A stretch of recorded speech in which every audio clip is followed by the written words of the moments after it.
इस इल्मी मजलिस में हाजिर होने की तौफीक दी। इस पर हम अल्लाह रब्बुल इज़्ज़त का शुक्र अदा करते हैं। ये आज हमारी चौथी नशिस्त होगी इंशाअल्लाह अज़्ज़ व जल, और हम काजी फुदैल बिन याज़ रहमतुल्लाह अलैह की अश-शिफा शरीफ का पहला बाब पढ़ रहे हैं। कल हुज़ूर अलैहिस्सलातु वस्सलाम के नस्ब पाक की तत्हीर के ऊपर हमने गुफ्तगू का इख्तिताम किया था, और कल की नशिस्त वो यूट्यूब चैनल पर अल्लामा शौकत कादरी पर हमने अपलोड भी कर दी। आज हम उससे अगले मज़मून की तरफ जा रहे हैं, और उससे अगला मज़मून है कि एक कौल है हज़रत जाफ़िर बिन मोहम्मद ये रदियल्लाहु ताला अन्हो, यानी ये इमाम जाफ़िर अस-सादिक रदियल्लाहु ताला अन्हो हैं। इमाम जाफ़िर अस-सादिक जो हैं ये बेटे हैं इमाम मोहम्मद अल-बाक़िर रहमतुल्लाह अलैह के, और इमाम मोहम्मद अल-बाक़िर बेटे हैं इमाम अली ज़ैनुल आबिदीन रदियल्लाहु ताला अन्हो के, और इमाम अली ज़ैनुल आबिदीन साहबजादे हैं हज़रत मौला इमाम हुसैन रदियल्लाहु ताला अन्हो के, और इमाम अली मुकाम सैयदना इमाम हुसैन रदियल्लाहु ताला अन्हु साहबजादे हैं मौला कायनात अलीउल मुर्तज़ा शेर खुदा करमल्लाहु ताला वजहुल करीम के। ये आपका नसब, यानी आप सिलसिला आइम्मा अहले बैत में से हैं, और आपका जो ताल्लुक़ है ये भी थोड़ा बता दूं, इमाम जाफ़िर अस-सादिक रदियल्लाहु ताला अन्हु जो हैं इनका ददियाल मौला कायनात से जुड़ता है, जाकर सैयदा पाक खातून जन्नत रदियल्लाहु ताला अन्हा के साथ जुड़ जाता है ददियाल, और ननियाल सैयदना सिद्दीक़ अकबर से जुड़ जाता है जाकर, क्योंकि आपकी जो वालिदा थी हज़रत फरवा बिनते कासिम, वो हज़रत सैयदना अबू बकर सिद्दीक़ रदियल्लाहु ताला अन्हु की नवासी लगती हैं। वो उनका सिलसिला नसब हज़रत इमाम कासिम, हज़रत कासिम से चलकर मौला हज़रत सैयदना सिद्दीक़ अकबर पर पहुँचता है। तो यानी कि यहाँ पर आकर सैयदना सिद्दीक़ अकबर रदियल्लाहु ताला अन्हु और मौला कायनात अली अल मुर्तज़ा रदियल्लाहु ताला अन्हु की औलाद पाक का सिलसिला मुज्तमे हो जाता है। तो वो फरमाते हैं कि अल्लाह ताला ने अपनी मखलूक को उसकी इताअत में आजिज़ होना मुलाहजा फरमाया। ये जुमला यहाँ गौर से देख लें, मैंने ये तर्जुमा इस मुकाम पर मुलाहजा फरमाया किया है आसानी के लिए, जबकि यहाँ पर यह तर्जुमा नहीं है। इताअत में आजिज़ होना मुलाहजा फरमाया, फिर उनको उसकी मुआरफत करवाई ताकि वो जान लें कि वो इसकी खिदमत और इबादत और सफाई कल्ब के साथ नहीं कर सकते। यानी जब अल्लाह रब्बुल इज़्ज़त ने मुलाहजा फरमाया, और अल्लाह तो जानता है कि जो मखलूक है इनके अंदर ये कुव्वत नहीं है कि ये खुद ही से अल्लाह तबारक व तआला अज़्ज़ व जल से अहकाम लेकर और सफाई कल्ब के साथ उसकी बजा आवरी कर सके।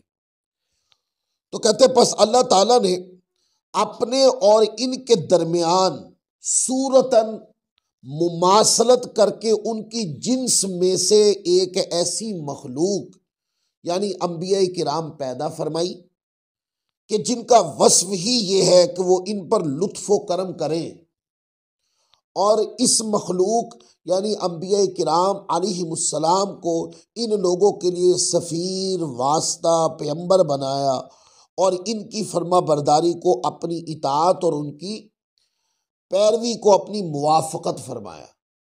अब देखें कितना प्यारा नुक्ता उठाया है इस मुकाम पर कि मखलूक जो है ये अपनी ज़ाती हैसियत से अल्लाह तबारक व तआला अज़्ज़ व जल से अहकाम लेने की सलाहियत नहीं रखती।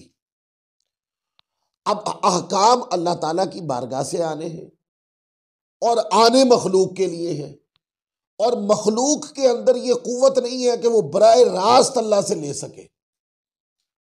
तो फिर अल्लाह ताला ने मखलूक का अल्लाह तबारक व ताला के अहकाम लेने के दरमियान में अंबिया किराम की मुकद्दस ज़वात को बतौर वास्ता और वसीला पैदा कर दी। और ये जो अब वो इंसानों से ही उन मुकद्दस ज़वात को उठाया गया, पर वो आम इंसान नहीं थे, उनको बशरियत से ही खल्क किया गया, पर वो आम बशर नहीं थे। उनके अंदर दोहरी सलाहियत थी। दोहरी सलाहियत मतलब वो इस तरह कि वो अल्लाह तबारक व ताला अज़्ज़ व जल से अहकाम लेने की सलाहियत भी उनके वजूदों में थी और मखलूक में मुंतकिल करने की सलाहियत भी उनमें मौजूद थी।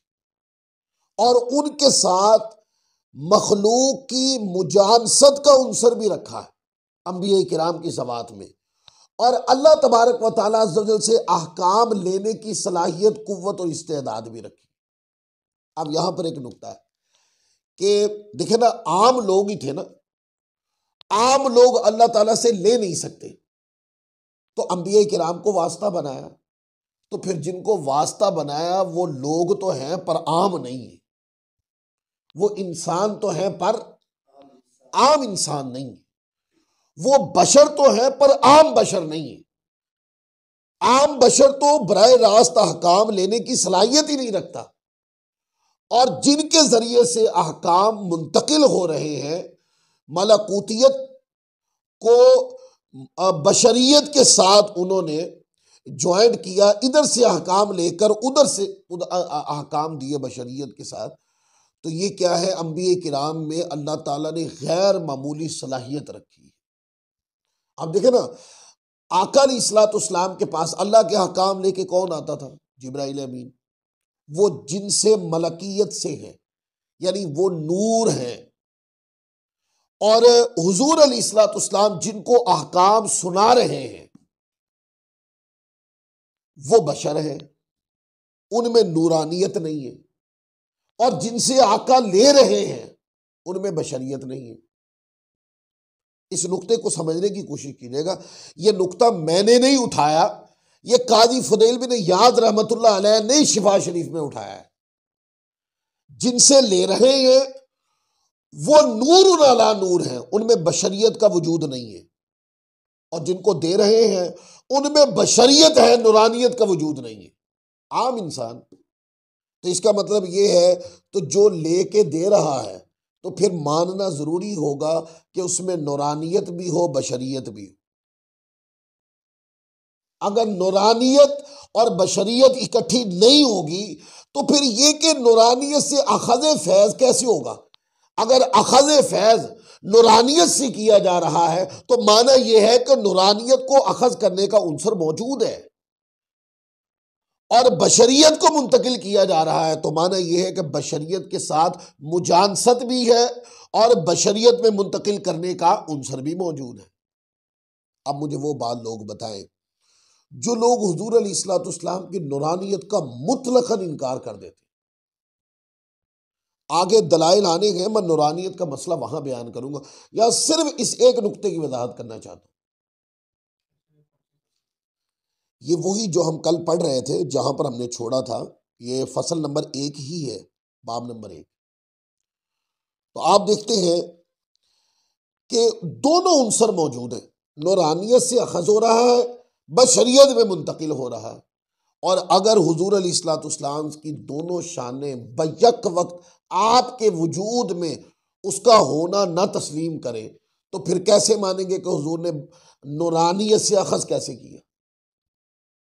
जरूरी है, अगर हुजूर अहकाम, अल्लाह के अहकाम यानी जिब्राइल अमीन के जरिए अहकाम आप तक पहुंच रहे हैं और फिर आप बशरों को दे रहे हैं, तो ये बात माननी होगी कि हुजूर अलैहिस्सलाम की वजूद अतहर में दोनों चीजें बैक वक्त थी। अब ये सवाल चूंकि मैंने उठाया है तो इस सवाल का जवाब भी मैं काजी फुदैल बिन याद रहमतुल्लाह अलैह की शिफा से मैंने पढ़ के ये सवाल, इसका जवाब दिया। अब मैं इसके ऊपर चंद सवाल जो अवामी होते, मैं वो सवाल खुद ही से कर लेता हूं, फिर उसका खुद ही से जवाब दे दूंगा। मतलब इसके ऊपर सवाल ये होता है कि आप कहते हैं बशरियत और नूरानियत जो है वो एक जगह जमा हो जाती है, तो बशर, जहां बशर होगा वहां नूरानियत नहीं हो सकती, और जहां नूरानियत हो वहां बशरियत नहीं हो सकती। ये एक सवाल है। मैंने कहा कि ये फुरूई कायदा है, ये कोई इल्मी बात नहीं। मतलब एक मिसाल है, ये हमारे पास कुरान मजीद है। कुरान मजीद का हम निकालते हैं 16वां सिपारा, और ये मैं आपको बताता हूं कि बशरियत और नूरानियत, वो तो जो उन्होंने कहा वो तो मुंह का जमा खर्च है ना, उसका कोई इल्मी हैसियत नहीं। अब जो बात हम करेंगे उसकी इल्मी हैसियत होगी, क्योंकि हम कुरान मजीद से पढ़ने लगे। हम कुरान मजीद से ही ये सवाल पूछने लगे हैं कि क्या बशरियत और नूरानियत इकट्ठी हो सकती है। तो कुरान मजीद हमें क्या फरमाता है? ये 16वां सिपारा है, ये सूरत मरियम का दूसरा रुकू शुरू हो रहा है। और रुकू कैसे शुरू होता है? वस्कुर फिल किताब मरियम इज़िल तबदत मिन अहलिहा मकान अल शर्किया। ये पूरा वाक़या शाह साहब वो है कि जिसमें हज़रत मरियम रदी अल्लाह ताला अन्हा, आप मकसद ईसा अलैहिस्सलाम के आगे विलादत, और उससे विलादत से कुछ कबल के जो जितने भी वाक़यात वगैरह वो इसमें बयान हुए। वज़कुर फिल किताब मरियम इज़िल तबदत मिन अहलिहा मकान अल शर्किया फत्तखज़त मिन दूनिहिम हिजाबा और फ़अरसलना इलैहा रूहना फ़तमस्सल लहा बशरन सविय्या। अब मुझे एक बात बताएं कि जिस बंदे ने ये बात की कि बशरियत और नूरानियत इकट्ठी नहीं हो सकती, कुरान मजीद फरमाता है और किताब में जिक्र करो मरियम का, मरियम को याद करो, अल्लाह की वलिया पाक मरियम को, पाक बीबी को याद करो। और जब वो अपने घर वालों से मशरिक की तरफ एक जगह अलग हो गई, और अगले लफ्ज बड़े काबिल तवज्जो है, फत्तखज़त मिन दूनिहिम हिजाबा, तो उन लोगों से इधर एक पर्दा कर लिया। फ़अरसलना इलैहा रूहना फ़तमस्सल लहा बशरन सविय्या, तो उसकी तरफ हमने अपना रूहानी जिब्रील भेजा, अपना रूहानी नुमाइंदा भेजा, जिब्राइल अमीन भेजा। तो वो उसके सामने एक तंदुरुस्त आदमी की सूरत में गया, और लफ्ज कुरान पाक है फतमस्सल लहा बशरन सविय्या। उस वक्त जिब्राइल अमीन के ऊपर तमसील बशरियत थी। अब मुझे एक बात बताएं, जिस वक्त हजरत मरियम के पास जिब्राइल अमीन गए तो उनको तो वो आदमी ही लग रहे थे ना। ये तो कुरान ने बताया कि वो जिब्राइल अमीन थे, और कुरान ही फरमा रहा है कि वो एक आदमी की सूरत में थे उस वक्त। अब कोई बंदा ये कहे ये मैंने बता दिया कि हजरत मरियम के पास रदी अल्लाह ताला अन्हो जिब्राइल अमीन आदमी की सूरत में थे, ये मैंने कुरान से पढ़ के सुना दिया। अब मैं आपसे सवाल पूछता हूं, जिब्राइल अमीन जो है वो, उनकी हकीकत क्या? नूर, उनकी हकीकत नूर है ना, बल्कि नूरुल अनवार है, वो तमाम फरिश्तों के सरदार हैं। वो उनकी नूरानियत में किसी मसलक को किसी मुकाम पे कभी भी शक नहीं हुआ, उनकी नूरानियत पे इजमा है। और जब वो हजरत मरियम के सामने आए तो वो बशर थे, इस पर भी इजमा करना होगा कि इसको कुरान पाक ने बयान कर दिया, और कहा फतमस्सल लहा बशरन सविय्या, कि उस वक्त वो एक आदमी की सूरत में, एक बशर की सूरत में जिब्राइल अमीन हजरत मरियम के सामने थे। अब मुझे आप बताएं, जो लोग ये कहते हैं कि बशरियत और नूरानियत एक जगह इकट्ठी नहीं हो सकती, मैंने आपको कहा ये जुमला सिर्फ मुंह का जमा खर्च है, मुंह का जमा खर्च है। ये दो चीजें नूरानियत और बशरियत बैक वक्त इकट्ठी हो सकती है, क्योंकि ये जो नूरानियत और बशरियत का एक वजूद में इकट्ठा होना ये मुहाल नहीं है। अगर मुहाल होता तो कुरान मजीद में ना आता। अब मैं कहता हूं, अगर नूरानियत और बशरियत जिब्राइल अमीन में इकट्ठी हो तो कुरान में आ जाए, आप लोगों को एतराज नहीं है। और अगर हुजूर में मान लेने में आपको क्या एतराज है? देखे ना, जिब्राइल अमीन ने जब जाहरी जिनसी मुजानसत का इजहार करना था, ताकि हजरत मरियम के सामने अगर वो 600 परों के साथ जाते तो वो तो घबरा जाती, डर जाती, क्योंकि आम इंसानों को इस तरह की मखलूक के साथ मुजानसत नहीं होती। तो वो क्या हुआ, वो एक सादा आदमी की तरह गए ताकि वो यही समझे कि कोई आदमी है या कोई इंसानी मखलूक है। तो इंसान को इंसान के साथ मुजानसत होती है, इस वजह से वो अपनी नूरानियत से, अपनी नूरानियत पे बशरियत का जामा चढ़ाकर वो हजरत मरियम के पास चले गए। तो दोनों चीजें इकट्ठी हो गई। तो जिब्राईल अमीन ने जब देना हो इंसानों को या जिनसे मुजानसत फराम करनी हो, तो जिब्राईल अमीन बशर बन सकते हैं? तो मुझे बताओ, आका अलैहिस्सलाम ने तो सारा दीन ही नूरानियत से लेकर बशरियत में मुंतकिल किया, उनमें मानने में क्या मसला है? ये तो एक वक्त के लिए गए ना, और एक वक्त के लिए गए और बशर बन गए, या चंद अमवाक पे गए और बशर बन गए।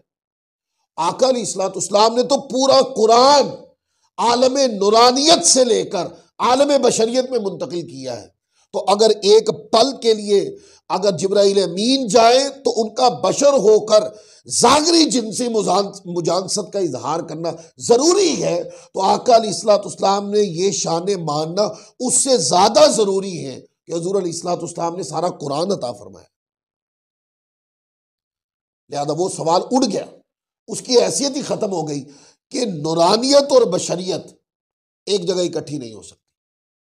अब ये तो मैंने कुरान मजीद पढ़ के सुनाया, आप इसके कुरान मजीद से दीगर इसके मामलात वाक़यात को भी पढ़ सकते हैं। जैसे कुरान मजीद के अंदर है, हज़रत लूत अलैहिस्सलाम के पास फरिश्ते आए, वो कौम का अजाब है, और वो फरिश्ते आए और वो ज़ाहरी इंसानों की तरह ही थे, खूबसूरत फरिश्ते थे, पर वो फरिश्तों की हैत पर नहीं थे। ये वाक़या हज़रत इब्राहीम अलैहिस्सलाम के पास फरिश्ते आते थे, और कुरान मजीद के अंदर उनका वाक़या मौजूद है। आप सूरत ज़ारियात का पहला रुकू पढ़ें, आप जहाँ पर 26वां पारा ख़त्म हो रहा है, उस मुकाम पर पढ़ के देखें। तो फरिश्ते आए इब्राहीम अलैहिस्सलाम के पास, वो क्या था, वो ज़ाहरी बशरी सूरत में ही आते थे।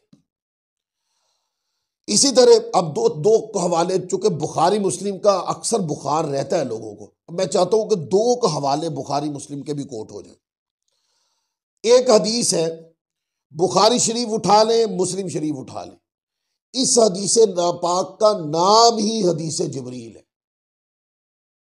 इस हदीस का नाम ही हदीस जिब्रील है। आप मुस्लिम शरीफ खोलेंगे, किताबुल ईमान की पहली हदीस का नाम ही हदीस जिब्रील है, उसको उठा के पढ़ लें। बुखारी शरीफ उठाएं, किताबुल ईमान में हदीस जिब्रील उठा के पढ़ लें। अब वो शाह साहब याद होगा, ये हमने दरस बुखारी में पढ़ा भी था कि जिब्राईल अमीन हुज़ूर अलैहिस्सलाम की बारगाह में आए, सहाबा किराम कहते हैं हम बैठे हुए थे और मजलिस सजी है, एक शख्स आता है और उसके ऊपर ज़ाहरी, उसकी ज़ाहरी खदोखाल और कपड़ों से कि वो मुसाफिर है, सफ़र करके आया है, नुमाइंदगी नहीं हो रही। और साथ ये भी है कि वो एक तो मुसाफिर नहीं लग रहा, और दूसरा वो जाना पहचाना भी नहीं है। अगर वो मदीना पाक में रहने वाला बंदा होता तो हुजूर के दौर में मदीना इतना बड़ा शहर नहीं था, तो जो लोग भी होते थे अक्सर एक दूसरे को जानते होते। मोहल्ले में आप रहते हैं, आपको रहते 10 साल हो गए, तो मोहल्ले में अमूमी तौर पे गली बाजार में जो बंदा रहता होता वो नज़र में होता कि यार ये फलां शख्स है और फलां मुकाम पर ये बंदा रहता है। तो साहबे किराम कहते हैं कि वो आने वाला जो आया, ना तो वो मुसाफिर ही लगता था और ना वो जाना पहचाना था, और वो हुजूर अलैहिस्सलाम के पास आकर बैठ गया। इतना बैठ गया कि जैसे अत्तहियात में बैठते हैं ना, उस अंदाज में, उस डायरेक्शन में वो बैठ गया, हुजूर की तरफ मुंह करके। और बाद रिवायात में है कि उसने अपने हाथ जो है वो अपने घुटनों पे रख लिए, जैसे तशहुद में रखते हैं। बाज उलमा ने इसका माना ये किया है कि वो बैठकर उसने अपने हाथ आका के घुटनों पे रख दिए। दोनों सूरतें माना इसके मौजूद है। और कहते फिर उसने सवाल किए कि मतलब भी ईमान क्या है और एहसान क्या है, इस तरीके से 3 सवाल उसने किए। इस्लाम, ईमान क्या है, इस्लाम क्या है, एहसान क्या है, 3 सवाल की। आका अलैहिस्सलाम ने उन तीनों सवालात के जवाब इरशाद फरमाए। वो उस हदीस पाक में है। चूँकि हम इसको मुख्तसरन पढ़ रहे हैं, हमें उससे जो माना दलील लेनी वो उस तरफ जाना चाहते। तो कहते हैं कि हुजूर अलैहिस्सलाम ने उन तीनों सवालों के जवाब दे दिए। वो सवाल करते रहे, आका जवाब देते रहे, वो सवाल करता रहा, आका जवाब देते रहे। हत्ता कि जब हुजूर ने ईमान, इस्लाम और एहसान का जवाब दे दिया तो वो ये कहकर के आपने सच फरमाया, वो वहां से उठा और चले गए। आका अलैहिस्सलाम ने फरमाया कि जिब्राइल अमीन से तुम्हें तुम्हारा दीन सिखाने आए थे। और साहबे किराम कहते हैं कि बाद में उनको देखा गया और वो फिर गली बाजार में नजर भी नहीं आए। वो तो अल्लाह के फरिश्ते थे, वो बशरी सूरत में आए थे सिर्फ इस वजह से कि इंसानों को वो इंसान नजर आए। अगर वो 600 परों के साथ आते तो साहबे किराम पे एक रोब तारी हो जाता। वो आम इंसान बन के हुजूर की बारगाह में आए और आकर उन्होंने दीन के बारे में सवाल पूछा। हुजूर अलैहिस्सलाम ने जवाब दे दिया। आका अलैहिस्सलाम की बारगाह में सहाबा सवाल करते घबराते थे। अदब का तकादा इतना मकसद भी मलहूज़ खातिर रखा जाता। तो फिर ऐसा हुआ कि वो चले गए। अब इस हदीस पाक में भी देखें, जिब्राइल अमीन हदीस उठा के देखे, एक बशर की सूरत में आए, जैसे कि इंसान चलता है उस तरह वो चलते हुए आकर उसी तरह बैठे जैसे एक इंसान बैठता है, और उसी तरह बोले जैसे एक इंसान बोलता है, और दीन मतीन के बारे में सवाल किए। अब बताए, जिब्राइल अमीन तो नूर है और हुजूर की बारगाह में एक बशर की तरह आए, तो क्या जिस वक्त जो लोग ये कहते हैं कि जब बशरियत हो वहाँ नूरानियत नहीं हो सकती, जहाँ नूरानियत हो वहाँ बशरियत नहीं हो सकती, तो क्या मुझे जब जिब्राइल अमीन बशर थे तो उनकी नूरानियत ख़त्म हो गई थी? वो नूर भी थे उस वक्त, बैक वक्त वो नूर भी थे, उनकी नूरानियत पर बशरियत का जामा चढ़ा हुआ था। हम कहते हैं हुजूर अलैहिस्सलाम की ज़ात अक़दस में बैक वक्त जहाँ बशरियत का ज़हूर था वहाँ नूरानियत का ज़हूर भी था। और एक रिवायत बुखारी मुस्लिम से और पढ़ दूं, ये बुखारी में भी है, ये मुस्लिम, दोनों किताबों के अंदर ये रिवायत मौजूद है। हज़रत इज़राइल अलैहिस्सलाम के एक मशहूर वाक़या है। वो मूसा अलैहिस्सलाम की बारगाह में गए और जाकर उनकी बारगाह में अर्ज़ किया कि अल्लाह ताला ने बुलाने भेजा, यानी आपकी मौत का वक्त आ गया है। अब आपको ये इल्म है कि अल्लाह के नबी की जो वफ़ात होती है, उनका जो इंतकाल होता है अल्लाह के नबी का, वो इख्तियारी मौत होती। अल्लाह के नबी की मौत जो है, यानी वफ़ात जो है, वो बेइख्तियारी नहीं है। तो इज़राइल अलैहिस्सलाम सबकी रूहें कब्ज़ करते हैं, वो मजबूर हो जाते हैं मौत के सामने, क्योंकि मौत का वक्त मुकर्रर।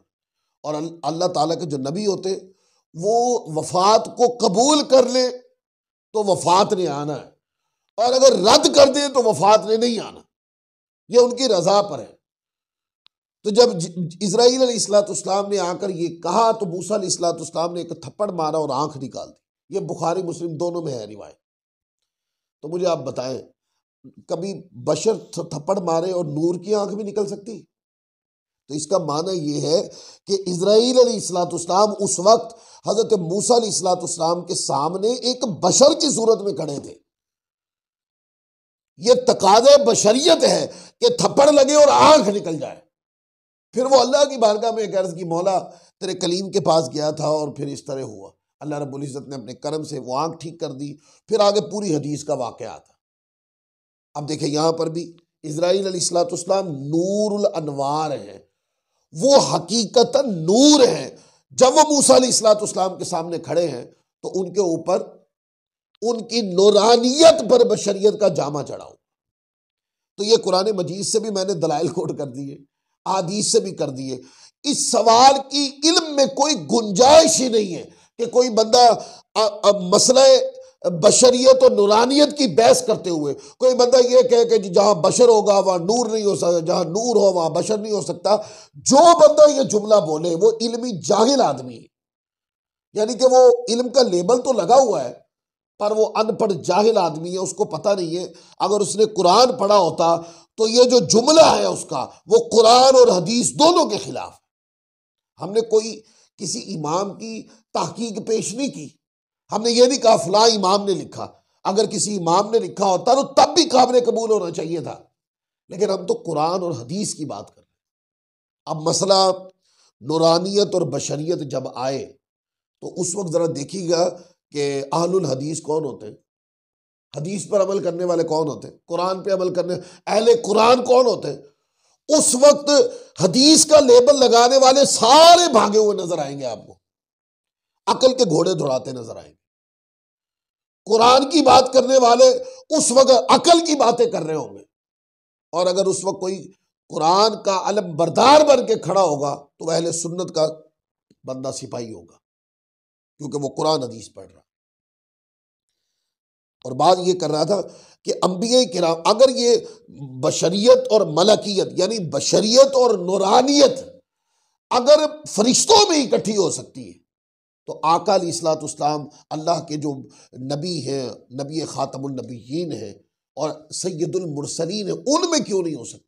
क्योंकि अल्लाह के नबी का तो काम ही ये होता है कि उन पर अहकाम नाजिल किए जाते हैं और फिर वो उन अहकाम को उम्मत तक पहुंचाते हैं, तबलीग करते हैं, अहकाम सिखाते हैं, समझाते हैं। सारी शरीयत का पैगाम ही उनके जरिए से होता है। तो फरिश्ते ने तो सिर्फ अहकाम पेश कर देने हैं, अल्लाह के नबी ने वो अहकाम लेने भी है, मखलूक को देने भी है, मखलूक को सिखाना भी है, समझाना भी है। नबी का सारा सरापा जो होता है वो सिखाना समझाना, पूरा दीन नबी का सरापा होता है। तो इसलिए कहा कि अल्लाह के नबी जो होते हैं उनमें दोनों सलाहियतें मौजूद होती, आमतुन्नास में ये नहीं होती। अल्लाह के अंबिया में ये बातें होती हैं कि वो नूरानियत से अखज़ करते हैं, बशरियत की तरफ मुंतकिल करते हैं। इस पर बाद लोग ये भी सवाल उठाते हैं कि वो आप कहते हैं कि अल्लाह ताला की बारगाह में गए मेराज की रात, तो बशर कैसे जा सकता है? आपने कहा आलम फलक जो है वो आलम नूरानियत ही है ना। चलो इसका भी जवाब देता जाऊं। आलम फलक आलम नूरानियत ही है। अब कुरान का अखज़ करना ही सारा नूरानियत से है और मुंतकिल बशरियत में है, तो दोनों चीज़ें हुजूर के अंदर बैक वक्त मौजूद है। अगर हुजूर बशरों में रहे तो बशरों को आका अलैहिस्सलाम की शान इंसानियत और शान खैरुल बशर नजर आती है और वो हुजूर के साथ बैठते हैं, आका की मुस्कुराहट से महजूज होते हैं, हुजूर के तबस्सुम से महजूज होते हैं, आका के कलाम से मामूर होते हैं और हुजूर अलैहिस्सलाम की तरबियत के साथ अपनी जिंदगी को मामूर करते हैं। और अगर हुजूर अलैहिस्सलाम फरिश्तों की तरफ चले जाएं या फरिश्ते हुजूर की बारगाह में आके बैठ जाएं तो फरिश्ते भी हुजूर अलैहिस्सलाम की बारगाह से आखज़े फैज़ करते हैं। जिब्राइल अमीन जो है वो हुजूर की बारगाह में आप क्या समझते हैं, जब भी आते होंगे बशरी शक्ल में आते होंगे? भाई ये रिवायत हो गया, जिब्राइल अमीन जो है वो 600 परों के साथ भी हुजूर ने उनको देखा है और जिब्राइल अमीन ही थे जो मेराज की रात हुजूर अलैहिस्सलाम को हजरत उम्मे हानी के घर उठाने आए थे, वही सेने काबा में लाए, जिब्राइल अमीन ही खिदमत सर अंजाम दे रहे थे, वही बैतुल मक़दस लाए और जिब्राइल अमीन के परों पे बैठकर ये एक रिवायत के मुताबिक हुजूर आलम फलक पर गए। तो इसका मतलब ये है हुजूर के वजूद अक़दस के अंदर वो उनसर मौजूद है जो नूरानियत को भी नवाज सकता है। लिहाजा नूरानियत को भी मुजानसत है हुजूर के वजूद मुनव्वर से और बशरियत को भी मुजानसत है हुजूर अलैहिस्सलाम के वजूद मुनव्वर से। तो आप देखते हैं फिर जो इताअत है, चूंकि हुजूर लेते हैं मखलूक को देते हैं, तो कुरान मजीद ने इसीलिए तो फरमाया अल्लाह ताला की ज़ात चूंकि नमूना नहीं है, अल्लाह ताला की ज़ात नमूना होने से पाक है, अल्लाह ताला के प्यारे नबी की ज़ात पाक नमूना है, यानी कि एक मॉडल है। तो हम अल्लाह के नबी की ज़ात अक़दस को देखते हैं, उस मॉडल को देखते हैं, इताअत भी जो उनके मुंह से निकले उसकी इताअत करते हैं और अगर अपने वजूद अक़दस से कुछ फरमा दे उसकी इत्तिबा करते हैं। हम उनकी इताअत और इत्तिबा करते हैं क्योंकि अल्लाह ताला ने दीन मतीन का जो मदार है वो सारा अपने नबी की ज़ात अक़दस पे रखा। तो फिर ये बात कहकर बात ही ख़त्म फरमा दी। फरमाया जब लेते ये हैं और लोगों देते ये हैं तो मैं युति रसूल फ़क़द अता अल्लाह, तो फिर इस रसूल की जो इताअत है, अल्लाह फरमाता है समझो मेरी इताअत हो गई। जिसने रसूल के फरमाने पे अमल कर लिया समझो वो मेरी इताअत हो गई। फिर आगे कहते हैं कि अब इताअत की बात की काजी फुदैल बिन इयाज़ ने रहमतुल्लाह अलैह, तो इताअत में वो सारी बातें आ गई, इसमें इबादात आ गई, अहकाम आ गए और अमल की सारी बातें आ गई। आगे फिर उन्हें रूहानियत की बात भी की, क्योंकि हुजूर लेते हैं और देते हैं, अल्लाह ने बनाकर भेजा है और मखलूक को देते हैं। तो कुरान मजीद ने आगे फरमाया, देखें, वमा अरसलनाका इल्ला रहमतल लिल आलमीन, और हमने तुम्हें ना भेजा मगर रहमत सारे जहान के लिए। देखें, अल्लाह ताला फरमाता है कि मैंने अपने हबीब को रहमत बनाकर भेजा है, तो वो रहमत तुम पर फरमाते, जो तुम पर रहमत हो रही है मेरे हबीब की सूरत में, लोगों यही समझो कि ये खुदा की ही रहमत है। फिर आगे वो कौल लेके आए हैं, पहले कुछ पढ़ लूं फिर मैं इस पर गुफ्तगू करूंगा। अबू बकर मोहम्मद बिन ताहिर रहमतुल्लाह अलैह कहते हैं, हुजूर अलैहिस्सलाम को अल्लाह ताला ने रहमत के साथ मुज़य्यन किया है, हुजूर रहमत के साथ सजाए गए हैं, रहमत बनाकर भेजे गए हैं। फिर आगे वो लिखते हैं, आप सरापा रहमत हैं, आप के तमाम खसाइल और सिफात मखलूक पर रहमत है। जिसने भी आपकी रहमत आमा से हिस्सा पाया वही दर हकीकत दीन और दुनिया में बुराई से नजात याफ्ता और दोनों जहान में बामुराद है। क्या तुम अल्लाह ताला के इस फरमान को नहीं देखते कि वो फरमाता है, वमा अरसलनाका इल्ला रहमतल लिल आलमीन, और हमने तुम्हें न भेजा मगर रहमत सारे जहान वालों के लिए। यानी ए हबीब मुकर्रम, हमने आपको तमाम जहानों के लिए रहमत बनाकर भेजा। तो हज़रत अबू बकर मोहम्मद बिन ताहिर के कहने का मकसद ये है कि दीन में किसी को बरकत मिली है या दुनिया में किसी को बरकत मिली है, ये रहमत मुस्तफ़ा का नतीजा है, ये रहमत मुस्तफ़ा का करम है। अब रहमत मुस्तफ़ा क्या है? रहमत मुस्तफ़ा रहमत रब्बी है। आका के वजूद मुनव्वर जो है वो रहमत है, सरापा रहमत है। तो आका के वजूद मुनव्वर के जरिए जो है ये अल्लाह की रहमत है जो वजूद मुस्तफ़ा की सूरत में नजर आती है। फिर अगला सवाल ये था कि ये दुनियावी उमूर जो है ये तो रहमत है, दीनी कामों पर अमल करना रहमत है, जिंदगी के अंदर इनामात मिलना ये रहमत है, चूंकि हुजूर इसमें वसीला है। जैसे अल्लाह फरमाता है, इन्नमा अना कासिम वल्लाहु युती, हुजूर फरमाते कि बेशक मैं तकसीम करने वाला हूँ और देने वाला कौन है? अल्लाह ताला है। तो अल्लाह ताला ने रहमत बना के भेजने वाला कौन है? अल्लाह। रहमत तकसीम करने वाला कौन है? रहमत मिलती किसके वसीले से? रहमत कहते किसको हैं? हुजूर की ज़ात अक़दस को। देता अल्लाह है, इनाम किसका है? अल्लाह का। और मिलता किसके जरिए से है? चूंकि तकसीम हुजूर फरमाते हैं, तो अल्लाह का इनाम खुदा की रहमत है और तकसीम चूंकि वारगाह मुस्तफ़ा से होता है तो इसलिए फरमाया कि मैं तकसीम करने वाला हूँ।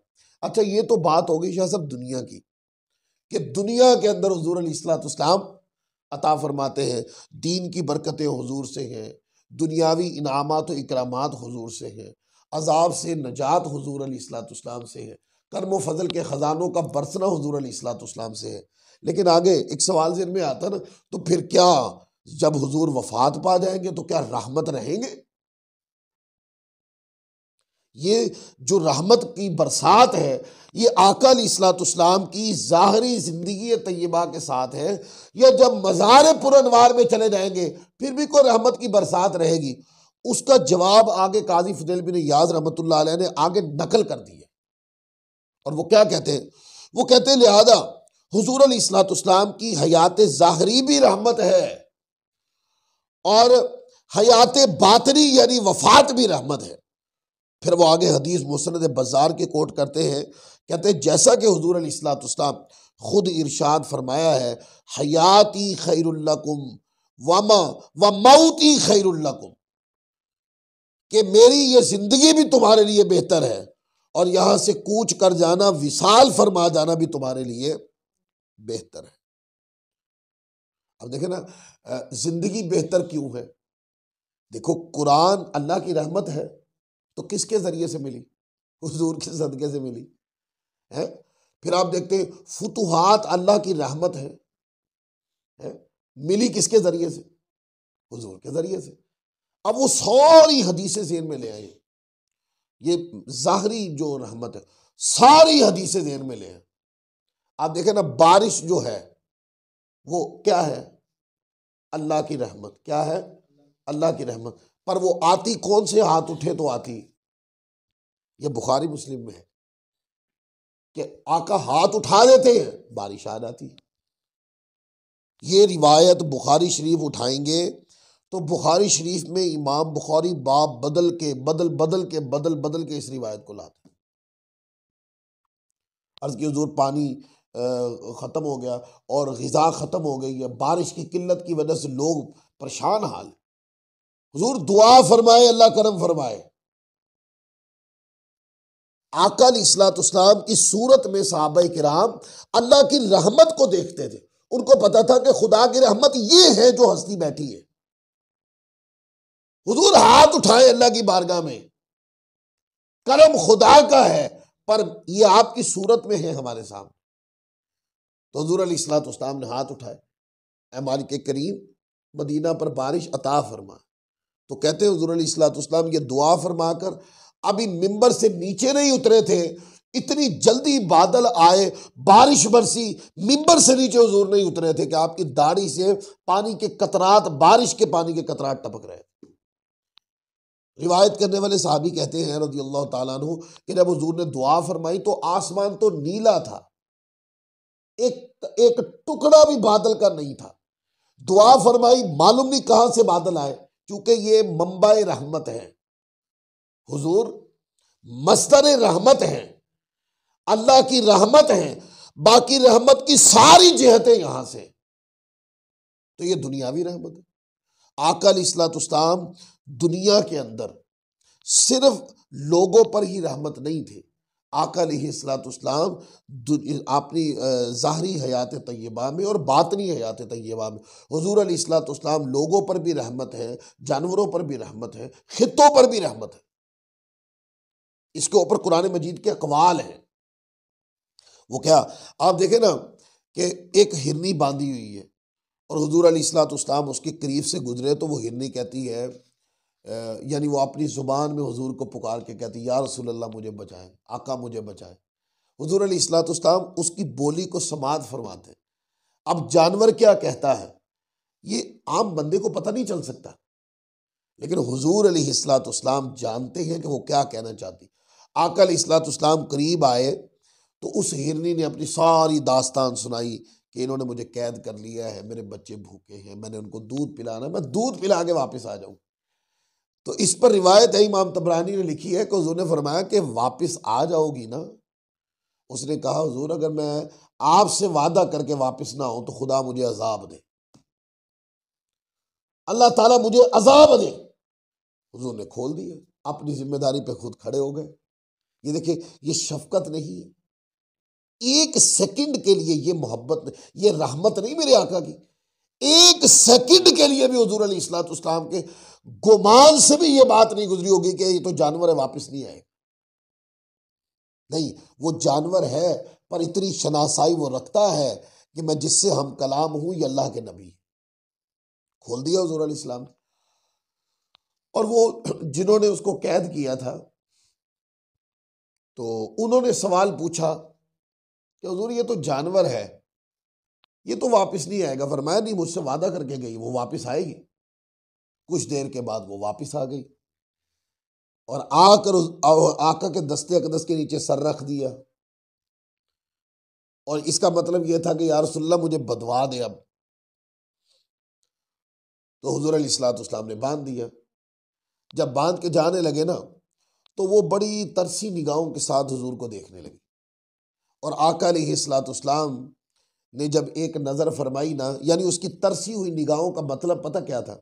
मतलब ये था कि या सय्यदी या रसूलल्लाह, दुनिया जहान पर आपका करम है, लोगों को मुश्किलात से निकाल के आसानी अता फरमाते हैं, कहत ज़दा लोगों को बारिशों के आप करम फरमाते हैं, किसी की ग़िज़ा कम हो जाए तो ज़्यादा कर देते हैं, और किसी का पानी कम हो तो ज़्यादा कर देते, पानी हो ही नहीं तो उंगलियों से पानी पिला देते। यानी ये तशरीही जुमले कह लें। हुजूर सारी कायनात पे रहमत बन के आए हैं और मुझे बांध के जा रहे, मेरे ऊपर कब्जा करवा के जा रहे हुजूर, मुझे इनके पास छोड़ के जा रहे हैं। हुजूर अलैहिस्सलाम ने एक नजर रहमत फरमाई ना तो वापस तशरीफ ले आए। अब नजरों से हुजूर ने पढ़ लिया कि वो क्या कहना चाहती। हुजूर करीब आए न तो वो जिन्होंने कैद किया था, आका अलैहिस्सलाम ने फरमाया कि इसे मुझे बेचते हो। अब वो क्या, ये जुमले बंदा पढ़े तन्हाई में तो बंदों के आंसू नहीं रुकते हैं। वो सुन रही थी ना उस वक्त जब आका अलैहिस्सलाम ने फरमाया कि मुझे बेचते हो, सुन रही थी ना। करोड़ों जाने कुर्बान उस हिरनी पर जिसका हुजूर सौदा फरमा रहे, फरमाया कि मुझे बेचते हो। सारी जिंदगी बंदा शरीयत पे अमल करता है, सारी जिंदगी, कि सिर्फ एक नाम मुस्तफ़ा पे बिक जाऊं वो कबूल फरमा ले। इधर तो हुजूर खुद फरमा रहे हैं कि मुझे बेचते हो। वो जो थे जिन्होंने कैद किया था उन्होंने कहा हिया लाका या रसूल अल्लाह, आका हम भी आपके, ये भी आपकी है। अर्ज़ की हुजूर ये आपका ही माल है। फरमाया कि अगर ये मेरी है तो इसे छोड़ दो। अब रिवायत में आता है कि जानवर जो होता ना, आप जानवर की रस्सी खोलेंगे वो लापरवाही से भाग जाएगा, लेकिन जब उसकी रस्सी खोली तो कहते हैं कि वो लापरवाही से भागी नहीं, बल जब उसकी रस्सी खोली तो वो हुजूर के सामने आके खड़ी हो गई, और सामने आके खड़ी होकर उसने अपने अगले हाथ उठा लिए और पिछले पांव पे खड़े होकर हुजूर की तरफ इशारा करके वो कहने लगी अशहदु अल्ला इलाहा इल्लल्लाह व अन्नका रसूलुल्लाह। वो कहती मैं गवाही देती हूं कि अब अल्लाह के अलावा कोई माबूद नहीं, और ये जो पाक हस्ती खड़ी है यही अल्लाह के सच्चे रसूल है। ये क्या है? ये आका की रहमत है, और वो रहमत का नतीजा है कि एक जानवर भी हुजूर अलैहिस्सलाम की मोहब्बत से दूर नहीं। ये क्या है? ये दुनियावी जिंदगी में आका के वजूद जाहिरा से जो रहमत के फीज़ो बरकात बटे, ये वो है। अब इस पर मैं क्या क्या कोट करूंगा कि हुजूर अलैहिस्सलाम आप सोए, कल मैंने ये बात कोट की, हुजूर अलैहिस्सलाम सोए हैं, आराम फरमाए। एक दरख्त जो है वो अपने आप को अपनी जड़ों समेत उखड़ कर हुजूर अलैहिस्सलाम के कदमों को चूम के वापस जाके लग जाता है। तो पूछा जाता है या रसूलल्लाह, आका आप आराम फरमाते हो, एक दरख्त ने ये कहा। अर्ज की फरमाया कि वो दरख्त ने अल्लाह से इजाजत मांगी थी। अब देखे ना कि हुजूर आराम फरमाए, दरख्त की नकलो हरकत हुई। जब हुजूर को खबर दी गई, आका अलैहिस्सलाम ने उस दरख्त की सारी रूहानी वारदात सुना दी कि उसने अपने रब से इजाजत मांगी थी कि मौला मैं तेरे हबीब को सलाम कर, अल्लाह ने इजाजत दे दी, तो वो अल्लाह की इजाजत से ही आया था। ये क्या है? ये रहमत नहीं। अब वो ये कितना करम है आका अलैहिस्सलाम का कि हुजूर फरमाते हो ओहद पहाड़ को कि ये हमसे मोहब्बत करते हैं, हम इससे मोहब्बत करते हैं।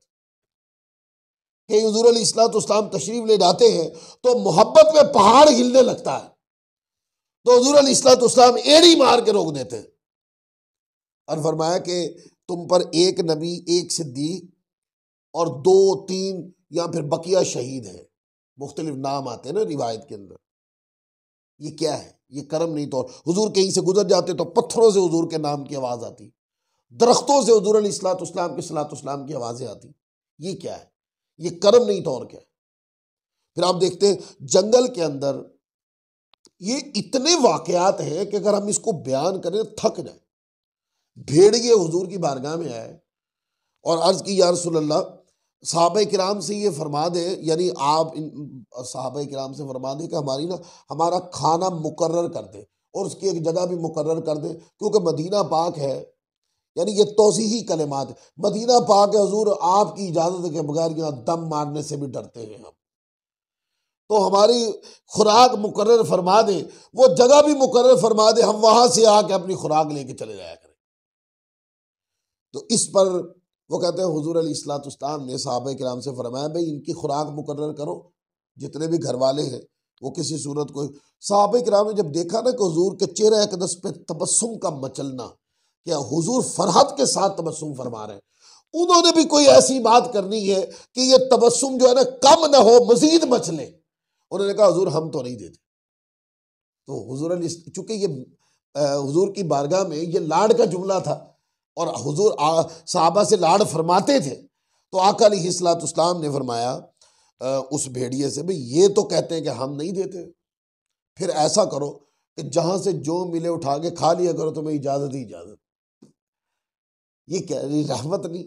फिर कहा हुजूर अलैहिस्सलाम, साहबा ने कहा या रसूलल्लाह इतनी खुली छुट्टी, यानी कि आका इतनी बड़ी इजाजत इनको अता फरमा दी तो नुकसान हो जाएगा। फरमाया जब मुसालत करवा रहे थे तब आपस में मुसालत नहीं हो रही थी, वो कहते थे मुकर्रर करें, आप कहते हम नहीं करते, और जब फैसला सुना दिया अब आपको अपने नुकसान का खदशा सामने आ गया। तो जानवरों भी हुजूर की तरफ, यानी हुजूर की जाते अक़दस जो है वो मंबाए रहमत है, मरजाए रहमत है। ये जुमले दो या मंबाए रहमत है, मरजाए रहमत है, यानी कुल मखलूक का जो मरजा है, पलटने की जगह है, हुजूर अलैहिस्सलाम का वजूद है। जंगल है, लकड़ियां काट रहा है, या चरवाहा बकरियां चरवा रहा है, तो या कहा कि लकड़हारा था उसकी बकरी बंधी हुई थी, मुख्तलिफ अल्फाज है हदीस में।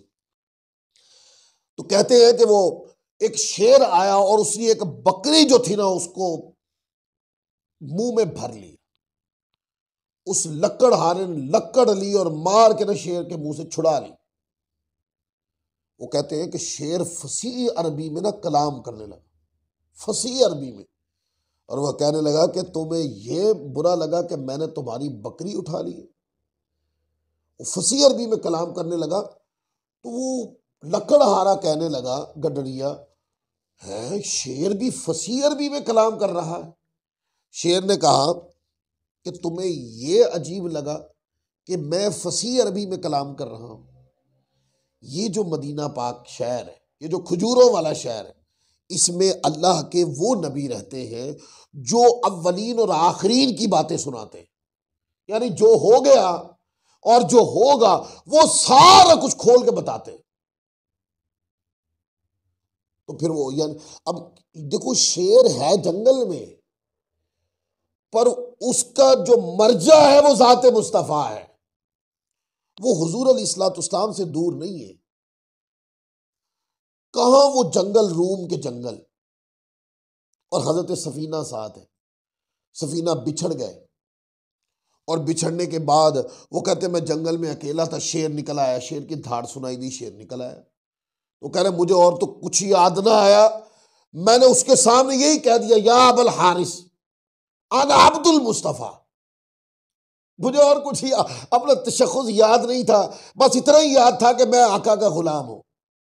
हुजूर का एक रिवायत के मुताबिक आका का विसाल ज़ाहरी हो चुका, ये बात की बात।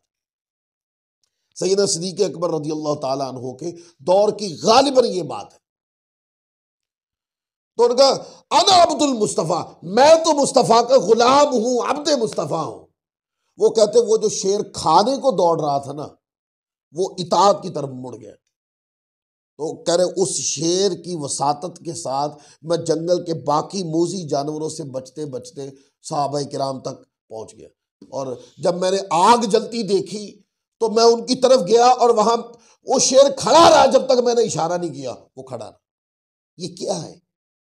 ये आका की रहमत, चूंकि हुजूर मरजाए रहमत है, सारी मखलूक की पलटना हुजूर की जात अक़दस की तरफ। इससे अब क्योंकि इस मौजू को अगर हम लंबा करेंगे तो इतना लंबा हो जाएगा, जितना भी कहेंगे लंबा हो जाएगा। आखिर में बात यह है कि हुजूर अलैहिस्सलाम सहाबा पे रहमत है, आका अलैहिस्सलाम मलाइका पे रहमत है, हुजूर अलैहिस्सलाम जानवरों पे रहमत है, आका अलैहिस्सलाम दरिंदों पर, चरिंदों पर, पत्थरों पे, पहाड़ों पर, सहराओं पर हुजूर अलैहिस्सलाम रहमत है, मुसलमानों पे आका अलैहिस्सलाम रहमत है। तो एक सवाल पैदा होता है कि हुजूर अलैहिस्सलाम क्या काफिरों पर भी रहमत है? इसका जवाब मैं कुरान मजीद से देना चाहूँगा। कुरान मजीद है, ये उठा लें, सूरत अनफाल है और उसकी आयत नंबर 35 है। कि हुजूर की ज़ात अक़दस काफिरों पर भी रहमत है। इसको आगे काजी फुदैल बिन इयाज़ रहमतुल्लाह अलैह ने आगे लिखा है। इसको मैं चाहता हूं कि अब चूंकि तशरीह हो रही है तो यहां तशरीह कर दें, फिर आगे हम जल्दी से इबारत पढ़ जाएंगे और उस इबारत का मतलब पहले बयान हो चुका होगा। कुरान मजीद के अंदर है ये ना, इस पैराए में ये वाकया है कि काफिरों ने हुजूर अलैहिस्सलाम की बारगाह में काफिरों ने ये कहा, इतराज किया, अगर आपका दीन सच्चा दीन है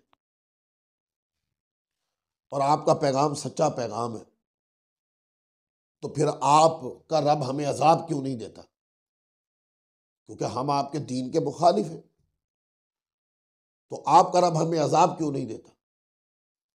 इस पर न कुरान मजीद में एक आयत करीमा आई है।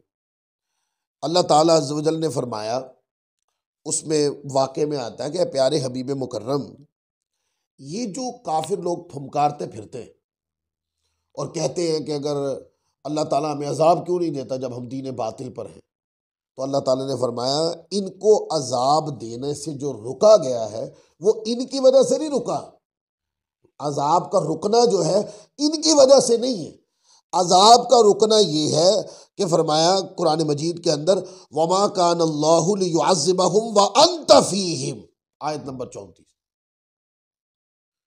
व अंत फीहिम, फरमाया ए हबीब मुकर्रम, इनके ऊपर जो अजाब रोका गया है और अल्लाह की ये शान नहीं इन्हें अजाब दे जब तक ए हबीब मुकर्रम आप इनमें मौजूद हैं। तो अब देखिए कदमैन मुस्तफ़ा कैसी रहमत थे, वजूद मुस्तफ़ा कैसी रहमत थी कि आका अलैहिस्सलाम की वजह से जहां मुसलमानों से अजाब तो रुका था, आका के वजूद बाबरकत की वजह से वो आजाब काफिरों पर भी नहीं आया।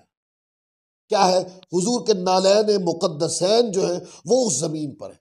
जैसे जहां हुजूर के नालैन मुक़द्दसैन लग जाए उस जमीन से अल्लाह की रहमत बरसती है और अजाब उठा लिया जाता है।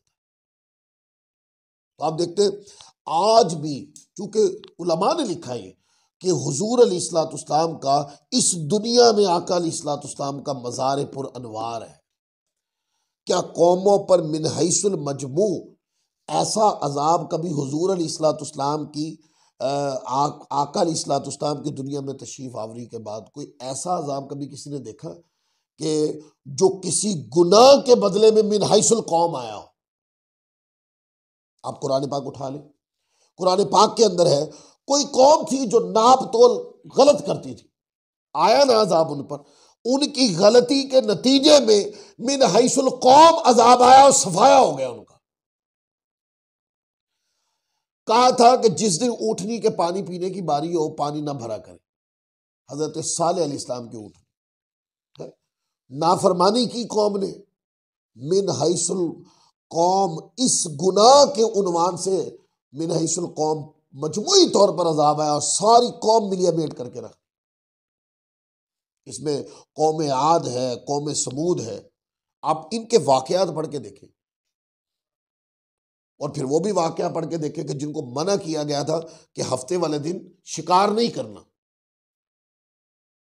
क्योंकि ये दिन उनके कहने पर यह दिन इबादत के लिए मुख्तस किया गया, लेकिन उन्होंने चोर रास्ते के जरिए शिकार करना शुरू कर दिया। तो उस गुनाह के नतीजे में मिन हैसुल कौम अजाब आया और हजारों हजार लोग बंदर बना दिए गए, बंदर और खिंजीर बना दिए। अब मुझे बताएं कोई वाकया तारीख में किसी ने पढ़ा हो कि किसी कौम पर किसी गुनाह की वजह से अजाब आया हो और सारी कौम मिटा दी गई, मुसलमानों की फकत नहीं काफिरों की भी मिला दी, ऐसा अजाब नहीं है। ऐसा अजाब क्यों नहीं आया? इस अजाब के ना आने की वजह क्या? ना आने की वजह कुरान पाक फरमाता वमा कानल्लाहु लियुअज़्ज़िबहुम व अंत फीहिम, वजह यह है कि हबीब मुकर्रम आप इनके अंदर मौजूद हैं, आपकी मौजूदगी की वजह से अल्लाह ताला ने इस खित्ते के ऊपर से अजाब उठा ली है, क्योंकि आपकी मौजूदगी, चूंकि आप सरापाए रहमत है, आपका वजूद जहां है वो अल्लाह की रहमत की नुमाइंदगी है, अल्लाह का करम और फजल बरसता है वहां। इस वजह से आप प्यारे हबीब इन पर अजाब नहीं आता। और ये थी हुजूर अलैहिस्सलाम की वो रहमत। दलाइल बहुत है, अगर हम इसके ऊपर दलाइल देते रहेंगे यानी गुफ्तगू करते रहेंगे तो गुफ्तगू बहुत लंबी हो जाएगी। तो ये है हुजूर अलैहिस्सलाम की ज़ाहरी रहमत। और बातनी रहमत क्या है, वो काजी फुदैल बिन याज़ ने लिखा है कि बातनी रहमत ये है, हुजूर ने फरमाया हयाती खैरुल लकुम, मेरी हयात तुम्हारे लिए बेहतर है, कि मेरी ज़ात रहमत है और मेरी रहमत तुम पर कितने उन्वान से साया फिगर है तुम इसका शुमार भी नहीं कर सकते।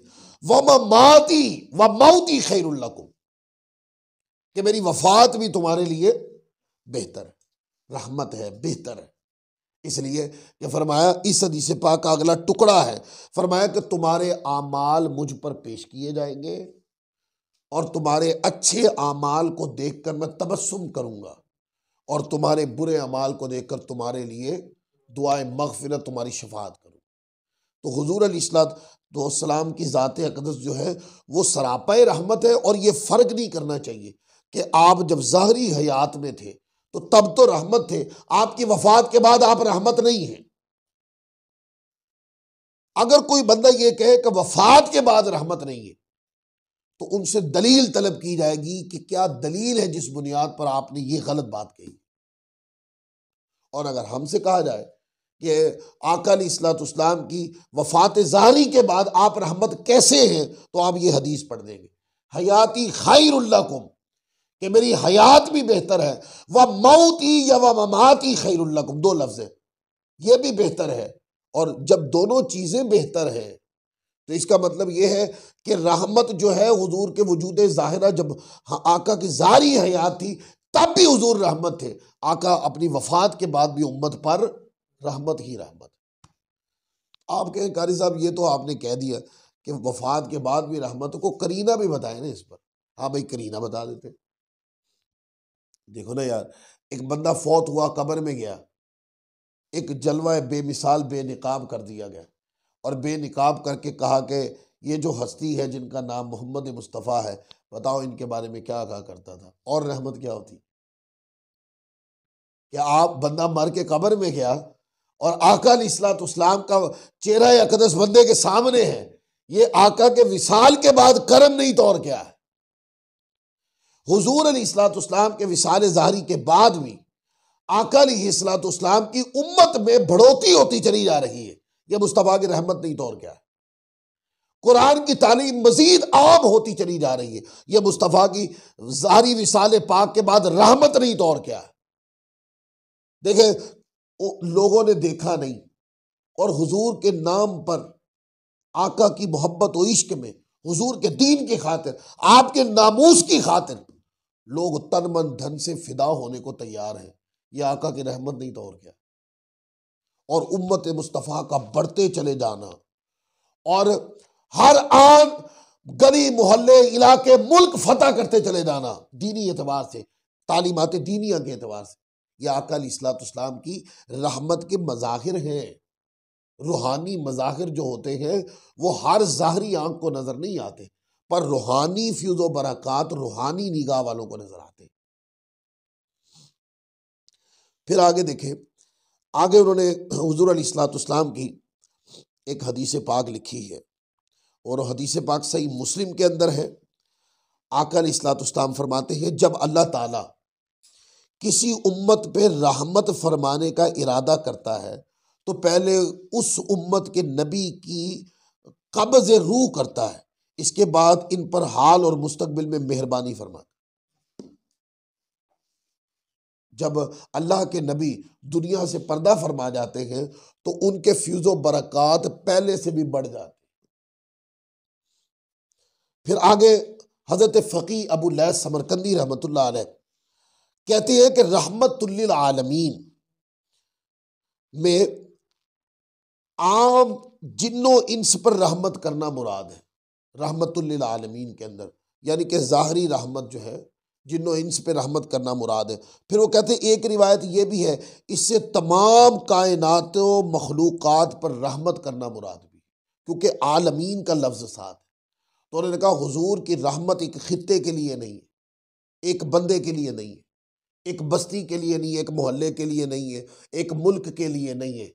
आका अलैहिस्सलाम की रहमत के साथ चूंकि आलमीन का लफ्ज़ है तो फिर हुजूर अलैहिस्सलाम की रहमत तमाम मखलूकात को शामिल है।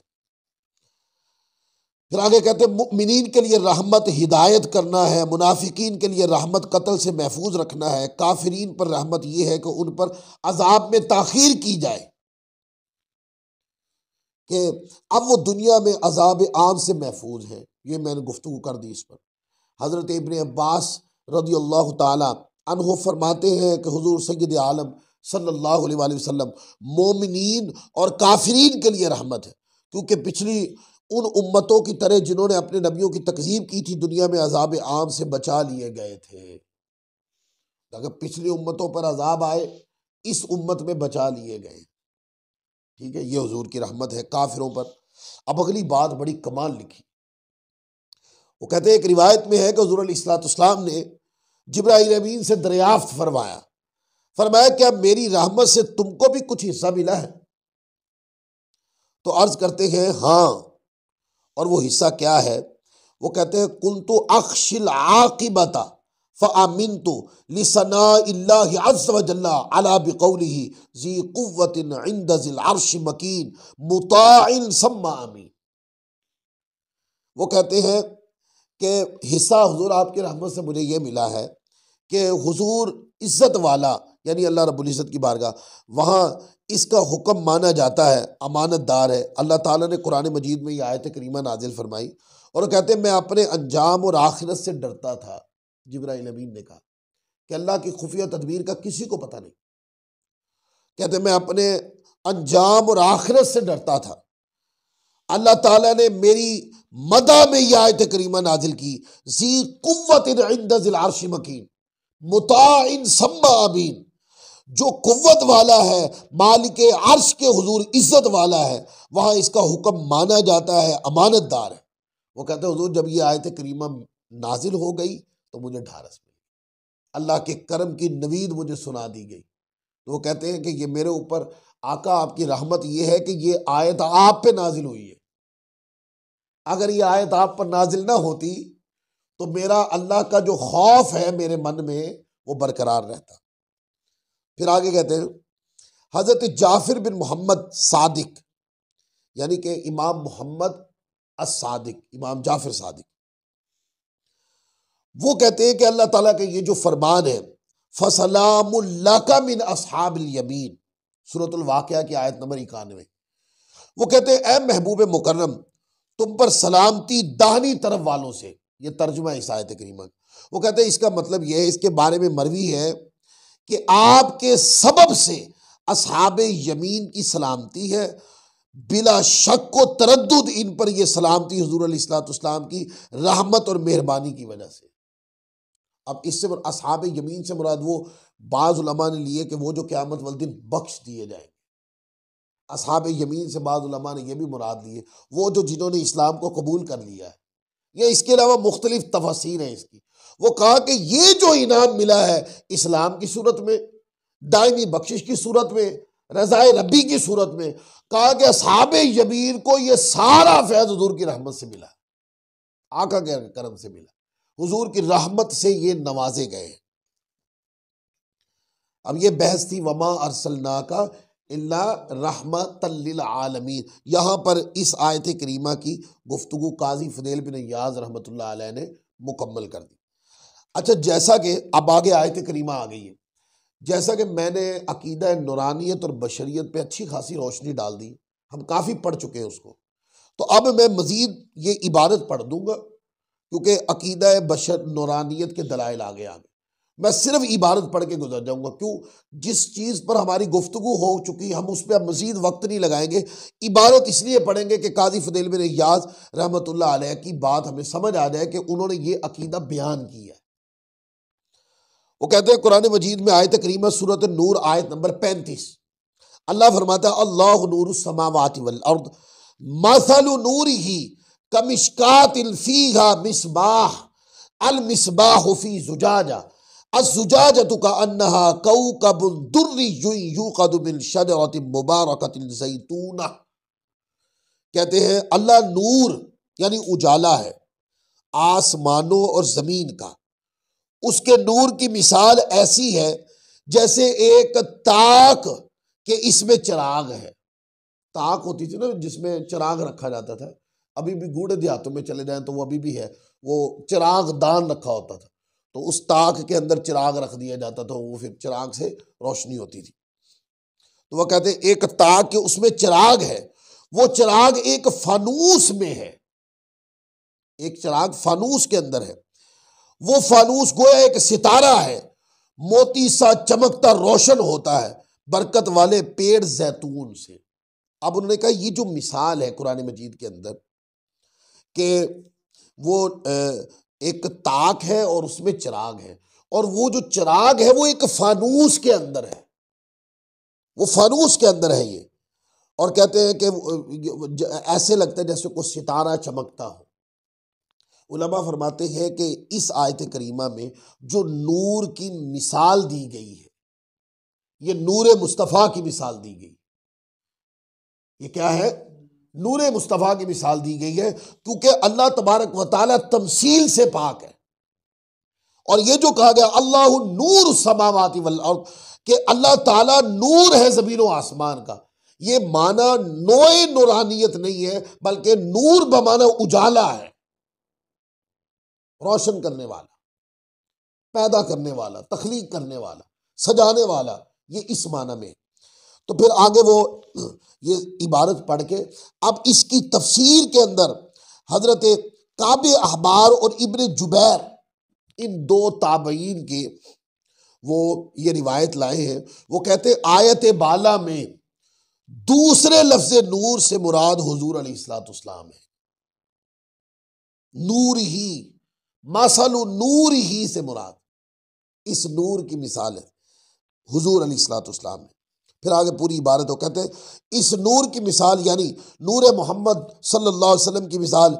इसके बारे में साल बिन अब्दुल्ला तुस्तरी कहते हैं कि माना इसके ये है कि अल्लाह ताला ने आप सल्लल्लाहु अलैहि वसल्लम को आसमानों और ज़मीन वालों का हादी बनाया।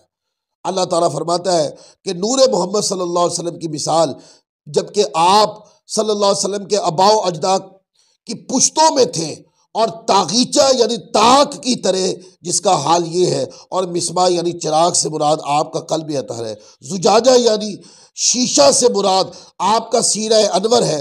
गोया वो एक रोशन सितारा है क्योंकि इसमें ईमान और हिकमत है, और मुबारक दरख्त से मुराद रोशन किया जाना है, यानी इब्राहीम अलैहिस्सलाम के नूर से और दरख्त मुबारक की मिसाल दी गई कि अल्लाह का फरमान यकाद ज़ैतुहा से मुराद ये है कि अनकरीब मोहम्मद मुस्तफ़ा सल्लल्लाहु अलैहि वसल्लम की नबूवत उनके कलाम से पहले, यानी ऐलान नबूवत से पहले, कलाम से पहले जाहिर होगी, जैसा कि ये जैतून है इस आयत मुबारका के। इसके सिवा और भी कई माना बयान किए गए, पर उन्होंने हजरत काबे अहबार और इब्न जुबैर वो कहते हैं अल्लाह नूर समावाति वल अर्द, मासालु नूर ही के बाद जो नूर की मिसाल दी गई है ये नूर मोहम्मदी की मिसाल दी गई।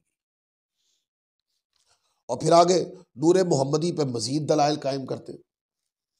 वो कहते हैं कि अल्लाह ताला ने इस जगह के अलावा दूसरे मुकामात पर भी हुजूर अलैहिस्सलाम का नूर और रोशन चिराग नाम रखा है। अब ये दलाइल मैं और शादी आप नहीं दे रहे, और कोई बंदा ये भी ना समझे कि किसी सुन्नी आलिम ने किताब लिखी है और जाहिर है सुन्नी ने तो दलाइल देने ही देने हैं। ये कादी फुदैल बिन याज को पढ़ रहे हैं हम, और वो हुजूर अलैहिस्सलाम की शान नूरानियत को बयान कर रहे हैं, और वो दलाइल ला रहे हैं उन आयात को जिससे अहले सुन्नत इस्तदलाल करते हैं। इसका मतलब ये कि अहले सुन्नत शुरू से ही है, ये अकीदा ही अहले सुन्नत रहा है। इस पर भी अगर हो सका तो कल बात करूंगा काफी सारी। अब देखें ना, हम आका की शान नूरानियत को बयान करते हुए ये आयत पढ़ते जो शिफा शरीफ में लिखी हुई, ये हमने तो नहीं लिखी, ये सैकड़ों साल पहले कादी फुदैल बिन याद ने जब ये किताब लिखी थी उन्होंने खुद लिखी है ये इबारत। और वो कहते हैं कुरान मजीद ने कई मुकामात पर हुजूर को जो चमकता चिराग भी, रोशन चिराग भी कहा और नूर भी कहा, नूर कहा कद जाअकुम मिनल्लाहि नूरु व किताबुम मुबीन। फरमाया बेशक तुम्हारे पास अल्लाह की तरफ से एक नूर आया और रोशन किताब। अब इसका तर्जुमा सुन करना, शाह साहब एक आम सादा आदमी से पूछ ले कि ये जो दो बातें बयान हुई है कि तुम्हारी तरफ नूर आया और रोशन किताब, तो वो बड़ी आसानी से कहेगा कि हाँ यार यहाँ दो चीजों का जिक्र हुआ है, किसी एक चीज के दो नाम जिक्र नहीं हुए। आम बंदे को तर्जुमा सुना ले, आप अंदाजा करें इस पर भी बहसे हैं। जो इस नूर से हुजूर, हमारे नजदीक तो नूर से मुराद हुजूर की जात है और अगलब मुफस्सिरीन का यही माना उन्होंने बयान किया। लेकिन जो लोग हुजूर की नूरानियत को बयान नहीं करना चाहते, वो लोग कहते नहीं, यहां नूर और किताब मुबीन से मुराद कुरान ही है। मैं उनको कई बार ये बात समझाने की कोशिश करता हूं कि यार आप लोग अपना मुकदमा भी गलत लड़ते हो। कैसे? वो इस अंदाज में गलत लड़ते हैं कि देखो यार, यहां पर आका की शान नूरानियत का इनकार करने का मकसद क्या है आपका? तो अकीदा, अब ये भी तो गौर करें ना, अकीदा नूरानियत पे आपका इख्तलाफ कितना का है? वो क्या, मैंने कहा आपका इख्तलाफ तो ये है कि आप नूरे हिस्सी नहीं मानते। क्या आप नूरे मानवी भी नहीं मानते? क्या आका अलैहिस्सलाम को नूरे हिदायत भी नहीं मानते? नूरे इल्म भी नहीं मानते? और अगर आप ये नहीं मानते तो आपको काफिर है, आपके ऊपर तो हद लगनी चाहिए। और अगर आप हुजूर अलैहिस्सलाम को नूरे मानवी, आप नूरे हिदायत, नूरे इल्म मानते हैं, तो जालिमो इसको यहां लफ्ज नूर से मुराद हुजूर की जात है, आप अपनी मुराद ले लो। मुकदमा आपका है, वो भी मैं बता रहा हूं आपको, इसलिए कि मुझे पता है कि आपका मुकदमा अगर बता रहा हूं तो आपके मसले का इलाज भी मेरे पास है। अब देखें, आप लोग बैठे हैं मेरे सामने, अगर ये नूर है, लफ्ज नूर, कोई बंदा ये कहे भी नूर से मुराद हुजूर तो है, पर इससे मुराद नूर इल्म है, इससे मुराद नूर हिदायत है, इससे मुराद नूर मानवी है, पर इसमें नूर हिस्सी की नफी की गई है, अगर कोई यूं कहे तो शाह साहब पूछा तो जाएगा ना उससे कि नफी कहां है, नफी कहां है? तो फिर वो उल्टा हमसे पूछेगा, अच्छा नूर हिस्सी कहां है इसमें? मैंने कहा उनका आप बताऊं, क्योंकि हुजूर अलैहिस्सलाम की शान नूरानियत जो है ना, उसके अंदर जामयत है। क्या है? जामयत। जब उसमें जामयत है तो यहां लफ्ज नूर अपनी तमाम जामयत के साथ कलाम किया गया है। ये थोड़ी है कि आप अपनी मुराद निकाल ले, कोई अपनी मुराद निकाल ले, मुरादें निकालने की इजाजत नहीं है। जब कुरान मजीद ने एक लफ्ज को आम कलाम फरमा दिया, अमूम पे दलालत करने वाला लफ्ज कलाम कर दिया, तो अब आप जब तक करीना सगी मौजूद ना हो, आप उसके अंदर जुज़वी तखसीस भी नहीं कर सकते। कैसे? अब मैं इसको बयान करने लगूं। मैं ये कहता हूं कद जाअकुम मिनल्लाहि नूरु व किताबुम मुबीन, बेशक तुम्हारे पास अल्लाह की तरफ से एक नूर ज़ात मुस्तफ़ा सल्लल्लाहु अलैहि वसल्लम की सूरत में आया और रोशन किताब। अब मुझसे कोई बंदा पूछे आप इस नूर से मुराद नूर हिस्सी लेते? मैं कहूँगा भाई ये मुतलकन जब नूर आ गया ना, तो ये नूर मानवी भी है, नूर हिस्सी भी है, नूर इल्म भी है, नूर हिदायत भी है। सारे नूरों की जामयत जो है ना, इस एक लफ्ज नूर में जमा है। अब मुझे आप बताएं, यहां से इकाई काट के माना मुराद लेना ज्यादा बेहतर है या मजमूई तौर पर जामे माना मुराद लेना दुरुस्त है ना? उनका मसलक भी बीच में डाल के मान रहे हैं यार। अब अगली बात करो, उनका मसलक है कि हुजूर नूर इल्म है, नूर हिदायत है, नूर हिस्सी, नूर हिदायत है, नूर इल्म है, उनका मसलक ये है। मैं आपका मसलक भी मानता हूं, चलो मैं मानता हूं मेरे आका नूर इल्म भी है, नूर हिदायत भी है, मेरे आका नूर मानवी भी है, और पर मेरे आका नूर हिस्सी भी है। कमाल हो गए, मेरा ज़र्फ देखें आप कि मैं आपका सारा मसलक भी साथ जोड़ता हूं, अपना भी मसलक जोड़ता हूं कि नूरानियत अपनी जामयत के साथ जितनी भी अजमत और शान के तकाजों के साथ मानी गई है, इस लफ्ज नूर से मुराद वो है। इस तरह कलाम करें तो मैं कहता हूं इख्तलाफ ही ना हो। तो बार कह लफ्ज नूर से मुराद हुजूर की जात। फिर आगे चूंकि सिराज मुनीर, चमकता चिराग। अब ये जो चमक है ये भी नूरानियत का, यानी इसके अंदर इजहार नूरानियत। चिराग, चिराग के अंदर चूंकि चिराग जब जलाते हैं तो वो जो लाइट होती है वो भी नूरानियत की तरफ इजहार। तो हुजूर अलैहिस्सलाम को कुरान मजीद ने फरमाया, इन्ना अरसलनाक शाहिदम व मुबश्शिरम व नज़ीरा व दाइयन इलल्लाहि बिइज़्निही व सिराजम मुनीरा। ए गैब की खबरें बताने वाले नबी सल्लल्लाहु अलैहि वसल्लम, बेशक हमने तुम्हें भेजा हाजिर व नाजिर, खुशखबरी देता, डर सुनाता और अल्लाह की तरफ से इसके हुक्म से बुलाता और चमका देने वाला आफताब, यानी चमका देने वाला चांद या चमका देने वाला चिराग बनाकर भेजा। फिर आगे देखें, फिर वो आगे दलील लाए हैं। अच्छा, ये सारे दलाइल किस तनाजुर में है? ये मसला नूरानियत के इजहार के लिए। फिर वो आगे कहते हैं, जैसे अलम नशरह लका सदरक, क्या हमने तुम्हारा सीना कुशादा नहीं कर दिया? प्यारे, आपके सीने में हिकमत और इल्म के इतने समंदर बहा दिए कि आपका सीना कुशादा हो गया है। कोई चीज जो है वो आपके इल्म से खारिज नहीं। जब भी तो आप खड़े होकर ये कहते सलूनी अम्मा से, तुम पूछो क्या पूछना मैं तुम्हें बताऊं। और इसके ऊपर कौल लिखा हजरत हसन बसरी, मुतलकन जब हसन आ जाए ना लफ्ज और उसके साथ वल्दियत या इब्ने अली ना हो, मुतलकन हसन हो, तो इससे मुराद इमाम हसन बसरी होते। जब इमाम हसन मुश्तबा का नाम आएगा तो उसके साथ मौला कायनात की वल्दियत भी तहरीर होती है। हजरत इमाम हसन बसरी फरमाते हैं कि आपके सीना मुबारक को इल्म और हिकमत से भर दिया। जो बात मैंने की, आपका सीना कुशादा हो गया, यानी बेमिसाल हो गया। बाद मुफस्सिरीन ने यह माने भी बयान किया है क्या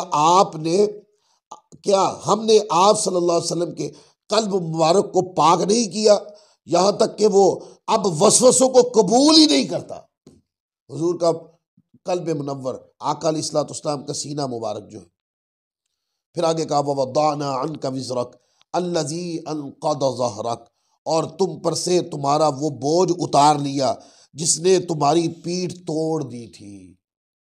अब ये जो नीचे इसकी रिवायत लिखी हुई है ना, ये रिवायत मजरूर रिवायत, उन्होंने इशारा भी दे दिया।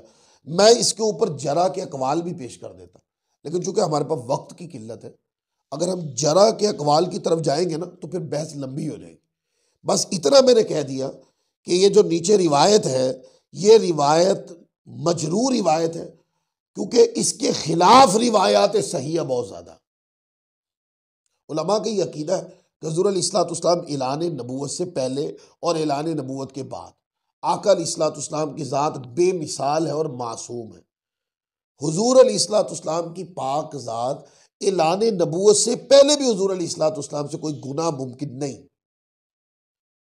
कोई गुनाह मुमकिन नहीं। आप देखें ना, बेमिसाल ज़ात ही तो थी कि जब ऐलान नबूवत फरमाया तो लोगों से कहा कि मैं तुम्हें ये कहूं कि इस पहाड़ के पीछे से एक लश्कर तुम पे हमलावर होने वाला है, तो मेरी बात मान जाओ। तो तब लोगों ने क्या कहा था? लोगों ने कहा था क्यों नहीं मानेंगे, आप तो सादिक हैं, आप अमीन हैं।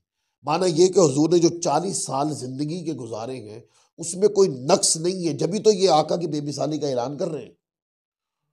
उसमें कोई कमी नहीं है, कोई कजी नहीं है, कोई कमी है ही नहीं, ना अखलाक की, किरदार की, ना गुफ्तार की, ना अंदाज की, कोई कमी नहीं है।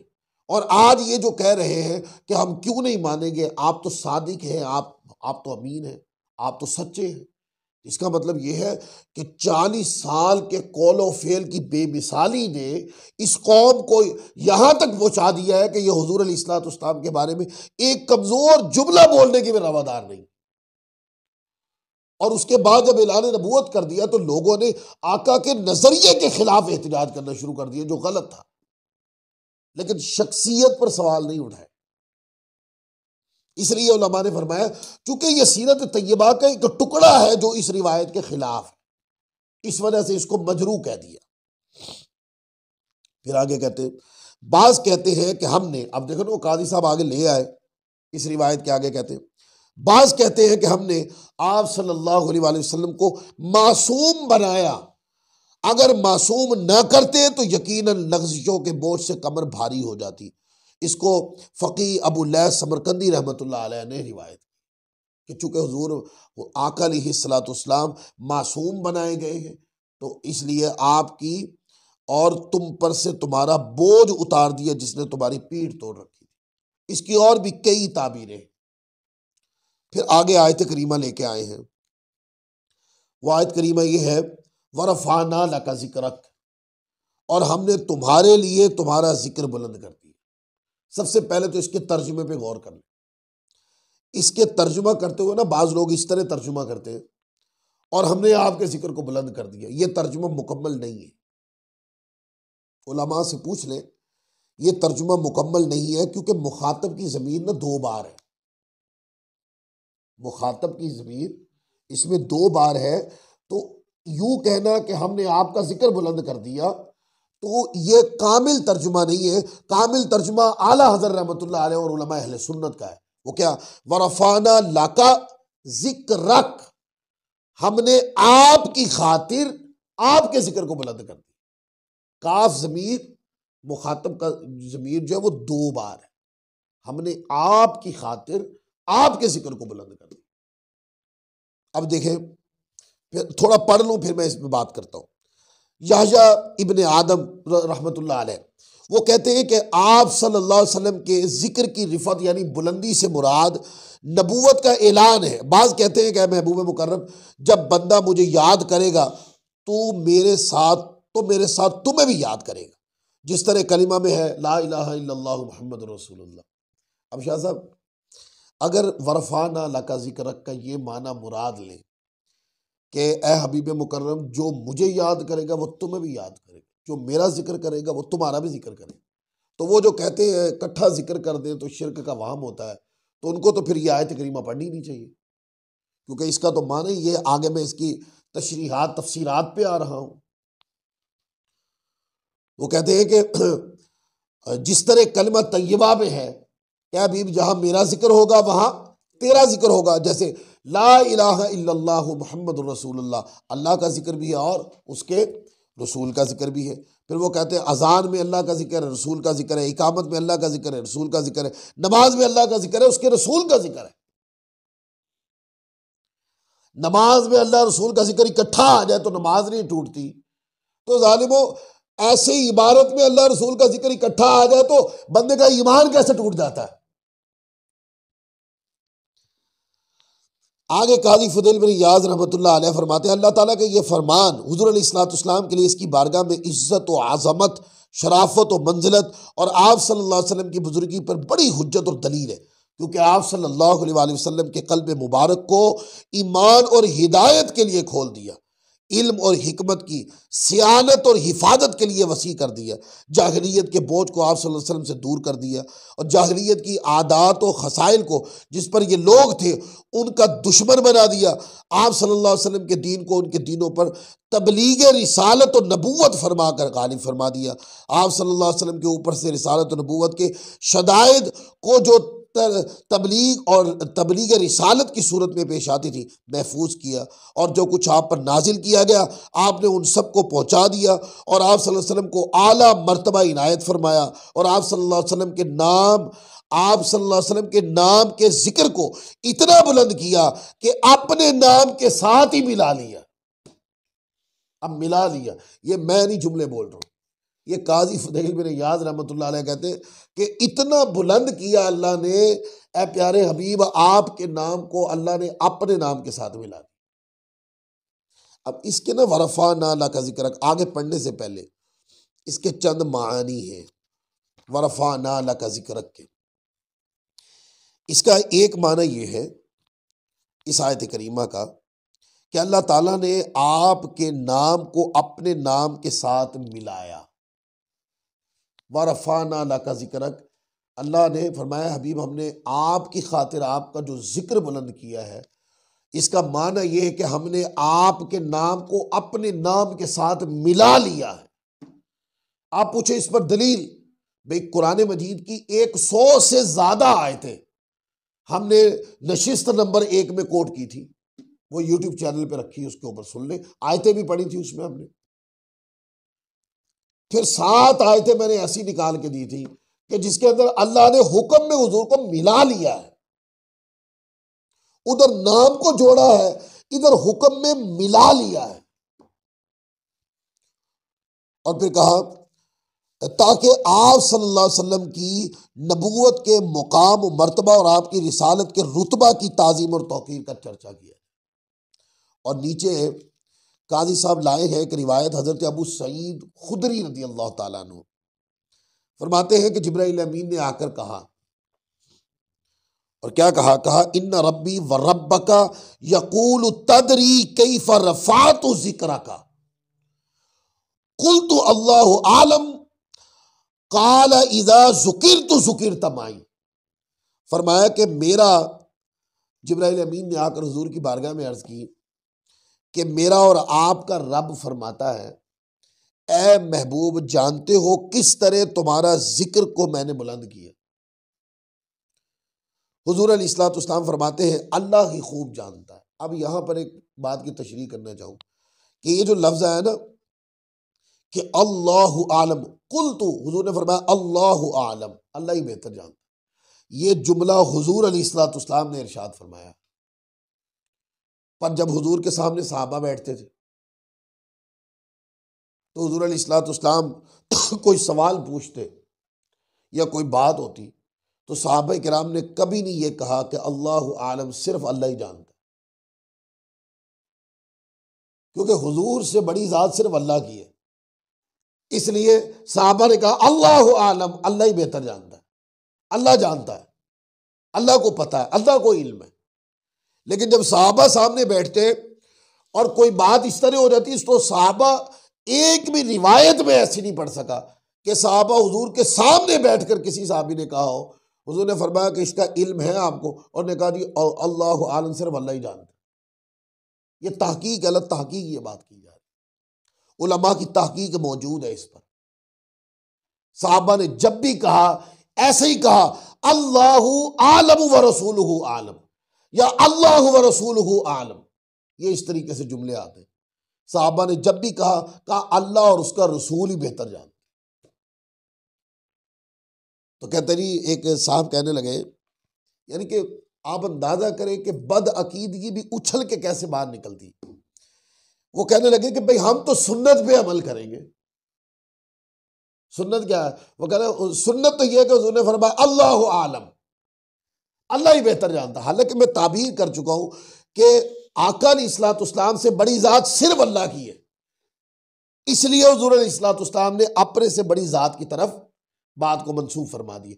सहाबा जब बैठे हैं तो उनके सामने जो बड़ी ज़वात है वो अल्लाह के रसूल है, और अल्लाह के रसूल से बढ़कर खुदा है। तो वो जब भी कोई बात करते वो कहते अल्लाह और उसका रसूल बेहतर जानते। वो कहता नहीं मैं तो सुन्नत पे अमल करूंगा कि हुजूर का अमल ही इस पर है, ये सुन्नत है। तो मैंने कहा फिर हम सारे खिलाफ सुन्नत हुए।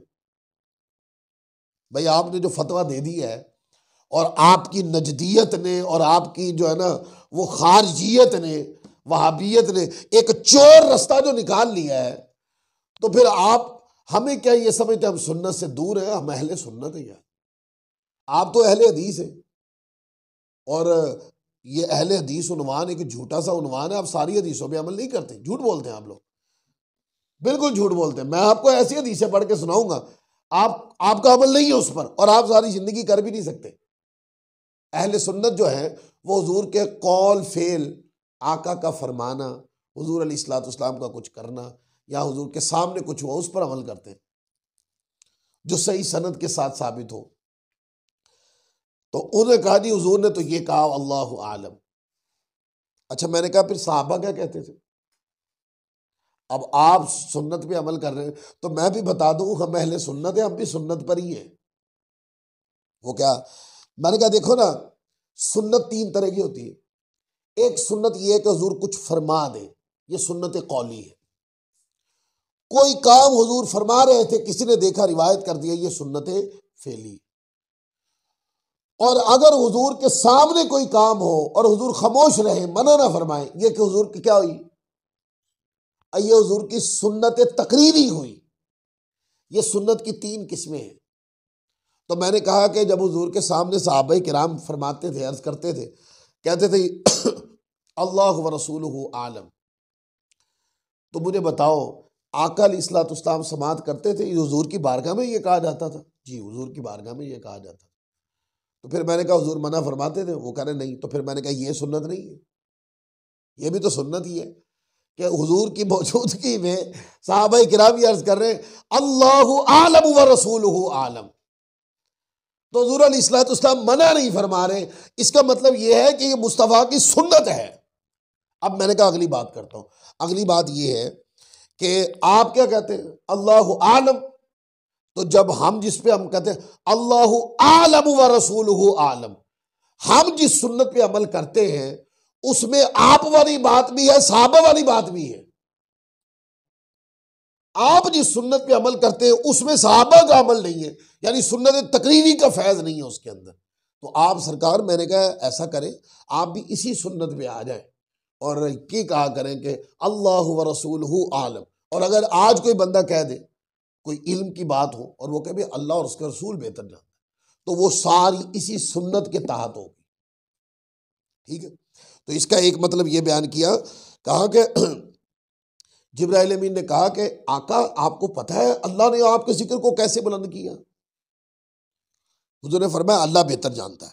जिब्राइल अमीन ने कहा अल्लाह ताला ने फरमाया कि काल इदा जुकिर तो जुकिर तमाई, आपका जिक्र ऐसे बुलंद किया है ऐ प्यारे, जहां पे मैं याद किया जाऊंगा वहां तू याद किया जाए। लिहाजा मजलिस का उसूल दे दिया कि जहां खुदा को याद करना है उसके रसूल को भी याद करो। और अगर खुदा को याद किया और रसूल पाक के जिक्र को जरूरी ना समझा तो समझो कि वो कुरान पाक की आयत के खिलाफ चला गया इसके माना की तरफ, वो अल्लाह को पसंद नहीं। फिर आगे हद हो गई। इब्ने अता कहते हैं कि ईमान की तकमील ही मेरे साथ आपके मेरे साथ आप सल्लल्लाहु अलैहि वसल्लम के जिक्र से होती है। वो कहते हैं वरफाना अला का जिक्र। इब्ने अता कहते हैं इसका मतलब ये ईमान की कामिलियत ये है, ईमान कामिल ही तब होगा जब प्यारे हबीब अल्लाह फरमाता है कि मेरे नाम के साथ तुम्हारा नाम लिया जाए, आपका नाम लिया जाए। नेज कहते हैं कि मैंने आप सल्लल्लाहु अलैहि वसल्लम के जिक्र ही को अपना जिक्र बना लिया।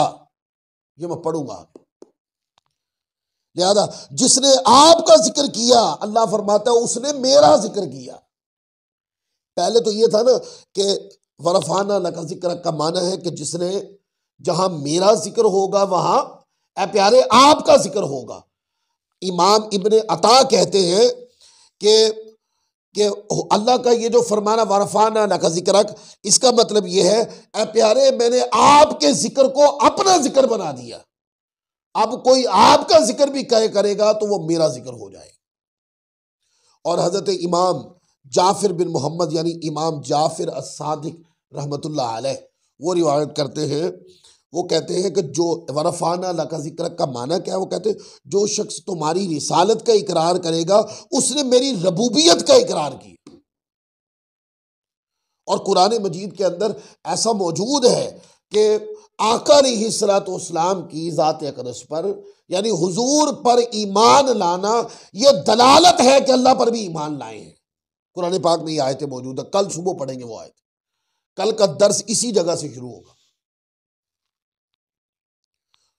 तो अब इसका एक माना ये मैंने बयान कर दिया, वरफाना लका जिक्र का माना क्या है? क्या हबीब जहां मेरा जिक्र होगा वहां तेरा जिक्र होगा। अब इसके दूसरे माना की तरफ चलते हैं। और दूसरा माना क्या है? दूसरा माना यह है कि अल्लाह ताला अज़्ज़ व जल फरमाता है वरफाना लका जिक्र, इसका माना यह है कि आपके जिक्र को अपना जिक्र बनाया।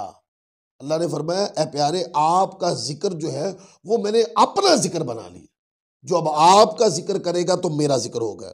वो कहते हैं इससे मुराद ये है कि जिस किसी ने नबी मुकर्रम सल्लल्लाहु अलैहि वसल्लम का नामी सिद्क उसको मोहब्बत के साथ लिया तो यही लिखा जाएगा कि अल्लाह का जिक्र भी किया है। अगर कोई कहता है कि दो हज़फ मिले, दो बरकतें मिले, जिक्र एक करूं और बरकतें दो मिले, उसको चाहिए कि वह जिक्र मोहम्मद मुस्तफ़ा करे तो अल्लाह के जिक्र की बरकत भी मिल जाएगी। अब आप कहें कि ये माना बयान किसने किया है?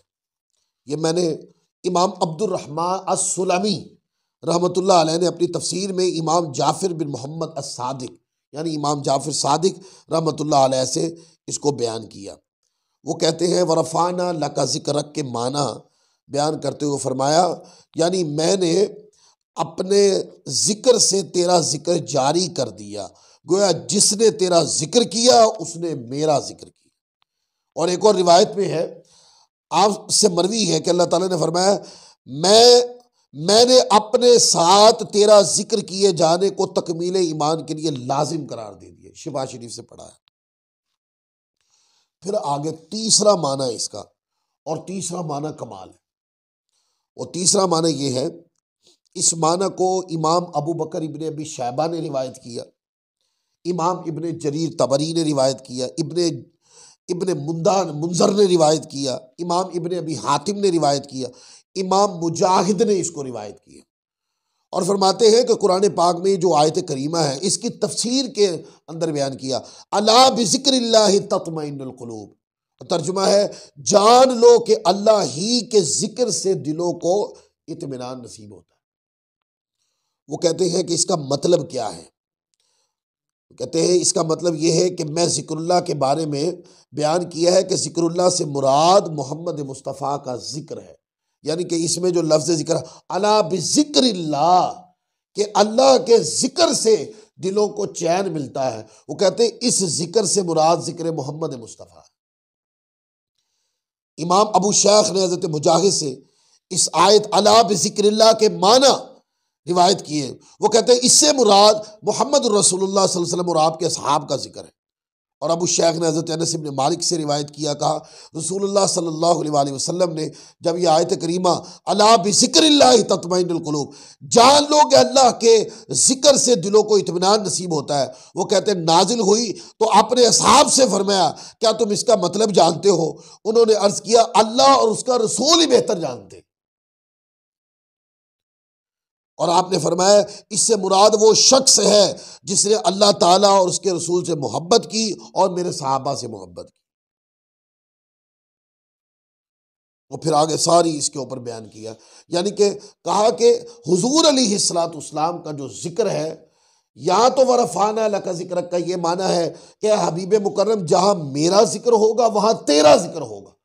या प्यारे इसका मतलब ये है कि ईमान की तकमील ही मेरे जिक्र के साथ तेरा जिक्र करने से, या ए प्यारे मैंने तेरे जिक्र को अपना जिक्र बना दिया, इज़ा ज़ुकिर तु ज़ुकिर तमाई, कि मैंने तेरे जिक्र को अपना जिक्र बना दिया।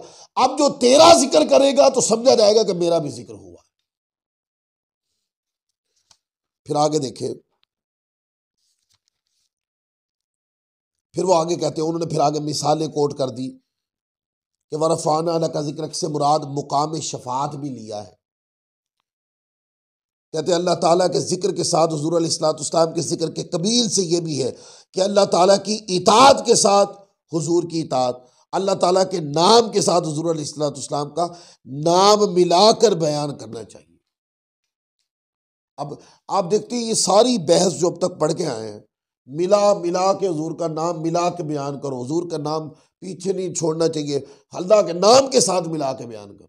इस कौम का क्या करेंगे कि नाम साथ लिख दे तो उनके शिर्क का वहम निकल आता, शिर्क का सांप निकल आता उनका। जबकि अकाबिरीन की तालीमात को पढ़े हम, कुरान और हदीस के अंदर अगर हम गोता जन करें तो ये गोता जनी हमें इस तरफ लेके जाती है कि अल्लाह और उसके रसूल का जिक्र इकट्ठा होना चाहिए।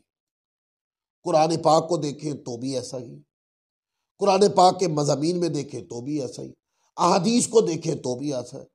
कुरान मजीद के अंदर जो रिफात शान मुस्तफ़ा की आयात अगर उसको देखें तो भी तकाजा यही है कि अल्लाह के जिक्र, अल्लाह ताला के रसूल के जिक्र को बढ़ा के किया। अब आखिरी बात करूं, फिर बकिया जो होगा वो कल इंशाअल्लाह उसको शुरू करेंगे। देखें, इस आयत करीमा में जो कहते हैं ना कि जिक्र बढ़ा दिया बढ़ा दिया बढ़ा दिया, ये बढ़ाते इतना है जी, मिला देते हैं। मैं कहता हूं हुजूर का जिक्र जितना भी बढ़ा दो, जितना भी बढ़ा दो, वो अल्लाह तबारक व तआला का जिक्र, अल्लाह के जिक्र से बढ़ाया नहीं जाता। वो कहते हैं ये अल्लाह से मिला देते हैं। अब मुझे बताएं, जितना कुछ भी पढ़ा है, अगर जिक्र मिलाने की बात है तो भी मिलाने का तो हुक्म आया कि अल्लाह के जिक्र के साथ मिलाकर बयान करो। फरमाया वरफाना लका जिक्र कर, आपकी खातिर आपके जिक्र को बुलंद कर दिया। अब देखिए, इसमें कोई करीना मौजूद है कि कितना बुलंद किया। जो तकरीर करने वाला, खिताब करने वाले दोस्त जो हैं, और वो कहें भाई इतना है, इतना नहीं है, इतना करना चाहिए, इतना किया तो यूं हो जाएगा, इतना किया तो यूं हो जाएगा, उसे कहे ये तकड़ी लाए कहां से आप, ये तराजू दिया किसने है आपको? आयत करीमा में तो ये नहीं लिखा हो। आयत करीमा में ये अलल इतलाक आपके जिक्र को बुलंद कर दी। अब मखलूक में कोई नहीं है जिसका जिक्र इतना बुलंद हो जितना मुस्तफ़ा का जिक्र बुलंद है।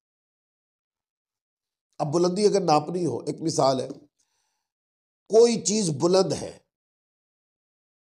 क्या ये जुमला आपको कोई बुलंदी समझा पाएगा? बोले। जब तक मैं यूं ना कहूं कोई चीज इसकी जगह मैं जमीन ना लूं और बुलंद है, इसके साथ ये करीना अटैच ना करूं कि छत से बुलंद है। अब जब मैं यूं कहूंगा ये जमीन, ये जो छत है ये जमीन से बुलंद है, तो आपको समझ आ जाएगी कि कौन सी चीज है, किससे बुलंद है और कितनी बुलंद है। और आका अलैहिस्सलाम के जिक्र की वुसात, चूंकि ये इंसानी अकल का काम नहीं है इसको तोलना, तुल नहीं सकती, तोली जा नहीं सकती, और ये तोलने के लिए नहीं है।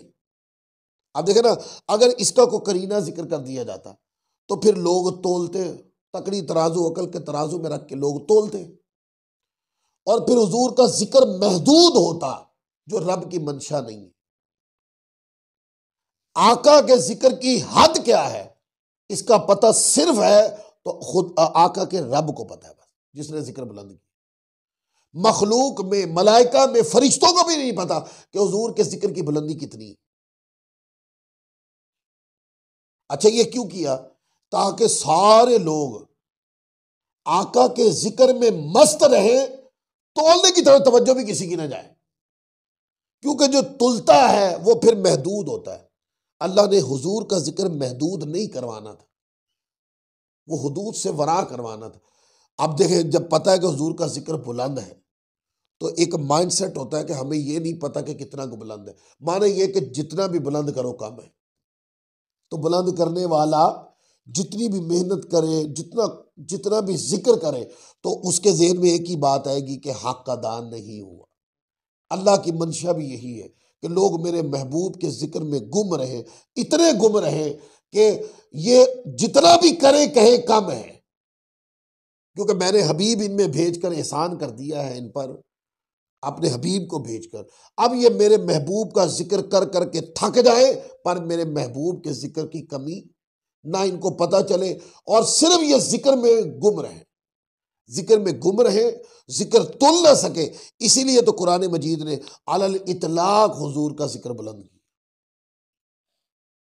हुजूर दुनिया में थे तो जिक्र दुनिया में था, और फिर आलम समावात में चले गए तो आलम समावात में जिक्र चला गया।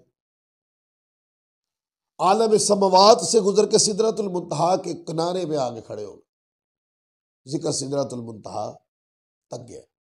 अब वहां पर सिदरतुल मुंतहा तक पहले भी एक जिक्र जा चुका था, वो जिक्र जिब्रील था, वो वहां जा चुका था पहले भी। लेकिन अब हुजूर तशरीफ ले आए तो आका का जिक्र सिदरतुल मुंतहा तक भी पहुंचा, और वो तो जिब्राइल अमीन देखते रह गए कि जब हुजूर का जिक्र सिदरतुल मुंतहा से गुजर कर आलम लामका में चला गया। मिराज की रात हुजूर तशरीफ ले, तो वो एक उन्वान है कि ये मेरे हबीब हैं, इनकी हद क्या है इनके जिक्र की, अल्लाह ने वो इल्म किसी को नहीं दी। और ग़ुलामों को ये कहा कि मेरे हबीब के ज़िक्र में गुम रहो। यही ईमान है, यही तकमीले ईमान है, यही चाशनीय ईमान है, यही ज़रूरत ईमान है, और यही तुम्हारी बख्शिश के लिए ज़िक्र जो है, यही कारआमद ज़िक्र है। तो आज की नशिस्त को इसी जगह ख़त्म करते हैं। कल इंशाअल्लाह अज़्ज़ व जल फिर अगले नशिस्त के साथ, अगले सबक के साथ, कल हमारा आखिरी सबक होगा इंशाअल्लाह अज़्ज़ व जल। अल्लाह ताला हम सबको अमल की तौफ़ीक अता फ़रमाए।